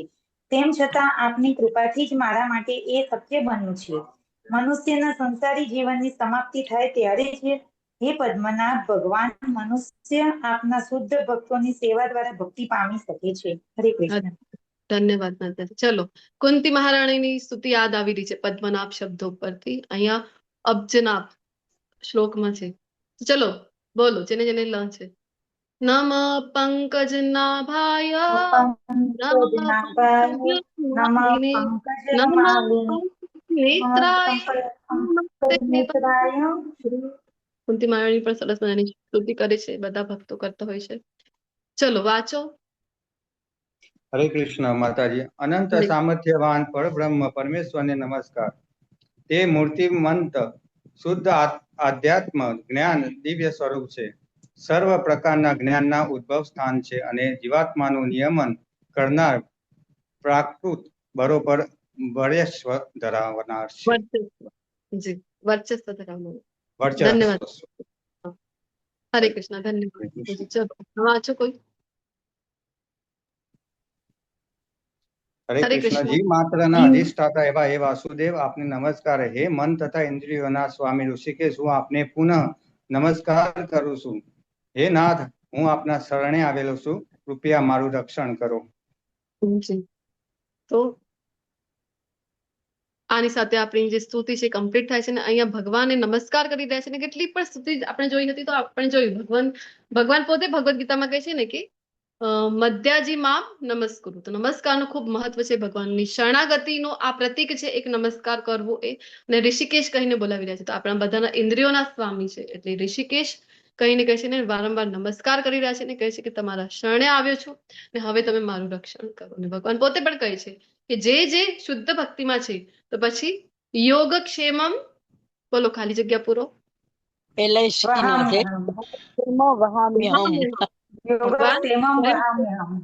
આપણને પણ ભગવાન વિશ્વાસ હોવો જોઈએ કે LIC શ્લોક કે ભગવાન છે એ હવે મેરી ચિંતા તું કરે તેરા ચિંતન નહીં. આપણે તો ભગવાનનું ચિંતન કરીશું, ચિંતા કૃષ્ણ ઉપર છોડી દઈએ. અને અહીંયા એક પદ યાદ આવી રહ્યું છે એ ગાઈને આજનું સેશન કન્ક્લુડ કરીએ. જે ભગવાનને કહી રહ્યા છે કે તમારા શરણે આવ્યું છું. તેરે શરણ મેં આકે મેં ધન્ય હો ગયા. તો બધા ભક્તોની સ્તુતિઓ જોઈ જેટલી પણ એમાં એ જ હતું. ભગવાન વારંવાર નમસ્કાર કરે છે ને ભગવાનની શરણાગતિ ખૂબ મહત્વનું જે છે ભક્તિમાં આવવા માટે. અર્જુનજીના પણ આપણે જોતા હોય છે 2.47. શરણાગતિ ખૂબ મહત્વની છે. આપણે પણ પ્રયત્ન કરીશું અક્રૂરજીની સ્તુતિને આટલું જેટલું પણ આજે એકાદશીના માધવ તિથિ જે ભગવાનની પ્રિય તિથિ છે એ દિવસે જે આપણે સાંભળી છે સાથે મળીને તમારા બધાનો પણ ખૂબ મનપૂર્વક આભાર માનીશ કે આ બધી સ્તુતિઓની જે શૃંખલા હતી એમાં મારી સાથે બની રહ્યા. એક સ્તુતિ હજી બાકી છે નેક્સ્ટ વેનસડે, વેદોની સ્તુતિ થવાની છે. તો મારી સાથે બની રહ્યા, અત્યાર સુધી પણ કનેક્ટેડ છો તો ખૂબ ખૂબ આભારી છું. તમારા લીધે મને અવસર મળ્યું છે કે મારા વાણીને હું પવિત્ર કરું, બધા શુદ્ધ ભક્તો દ્વારા ગવાયેલી સ્તુતિની ચર્ચા કરીને. તો આજે અક્રૂરજીનો જે ભાવ છે એ ભાવ આપણા પણ મનમાં પ્રકટ થાય ભગવાન શ્રી કૃષ્ણ માટે. એવી પ્રાર્થના સાથે તમને બધા વૈષ્ણવોને વૈષ્ણવ પ્રણામ દ્વારા હું આભાર વ્યક્ત કરું છું. વાંછા કલ્પતરુભ્યશ્ચ કૃપા સિંધુભ્યૈવ ચ પતિતાનાં પાવનેભ્યો હરે કૃષ્ણ કૃષ્ણ કૃષ્ણ હરે હરે હરે Ram Ram Ram. Thank you so much. હરે કૃષ્ણ. હરે કૃષ્ણ. હરે કૃષ્ણ માતાજી. દંડવત પ્રણામ. હા, દંડવત પ્રણામ. રેકોર્ડિંગ સ્ટોપ કરી શકો છો માતાજી. હરે કૃષ્ણ. હરે કૃષ્ણ માતાજી. હરે કૃષ્ણ માતાજી. દંડવત પ્રણામ. હરે કૃષ્ણ. દંડવત પ્રણામ. તમારા બધા ભક્તોની ખૂબ ખૂબ આભારી છું અહીંયા મારી સાથે જે કોઈ પણ સેવા માટે. હરે કૃષ્ણ માતાજી. દંડવત પ્રણામ. હરે કૃષ્ણ. કિંજલ માતાજીને કોલ કરી દો ને કોણ છે આપણી સાથે. મૂકે બધી એમાં શું છે?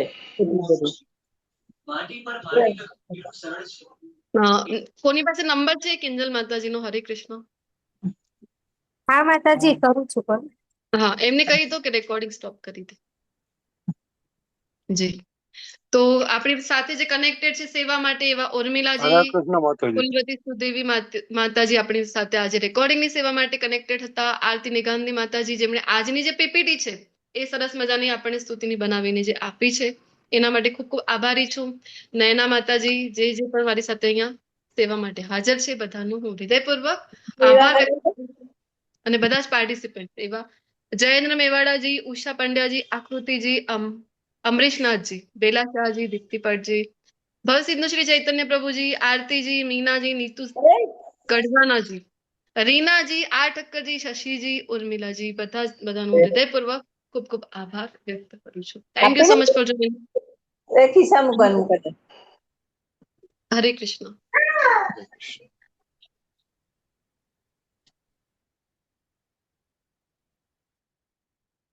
ચલો કોઈનું કઈ પોતાનું તમે શેરિંગ કરી શકો છો. ક્લાસીસ આજે હતા સ્તુતિઓનો, એમાં તમારું કેવું અનુભવ રહ્યો? હરે હરે કૃષ્ણ. કૃષ્ણ. બહુ સરસ, બહુ મજા આવી. અને ઉર્મિલાજી, હરે કૃષ્ણ.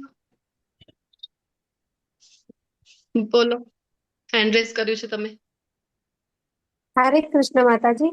હા, કિંજલ માતાજીને કોલ કરું છું પણ એ ઉપાડતા નથી અને મેસેજ પણ કરી દીધો છે.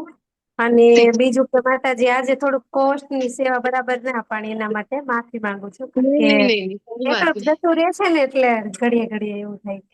આપણા હાથ આપણો પ્રયત્ન છે, એ તમે સારી રીતે કર્યું છે. રાધા ગોવિંદજી જોઈ છે તમારા પ્રયત્નો. ધન્યવાદ. ચલો બોલો શશીજી. હરે સોરી કૃષ્ણ. તમને રોક્યા. હરે કૃષ્ણ. હા બોલો. વાંધો નહીં.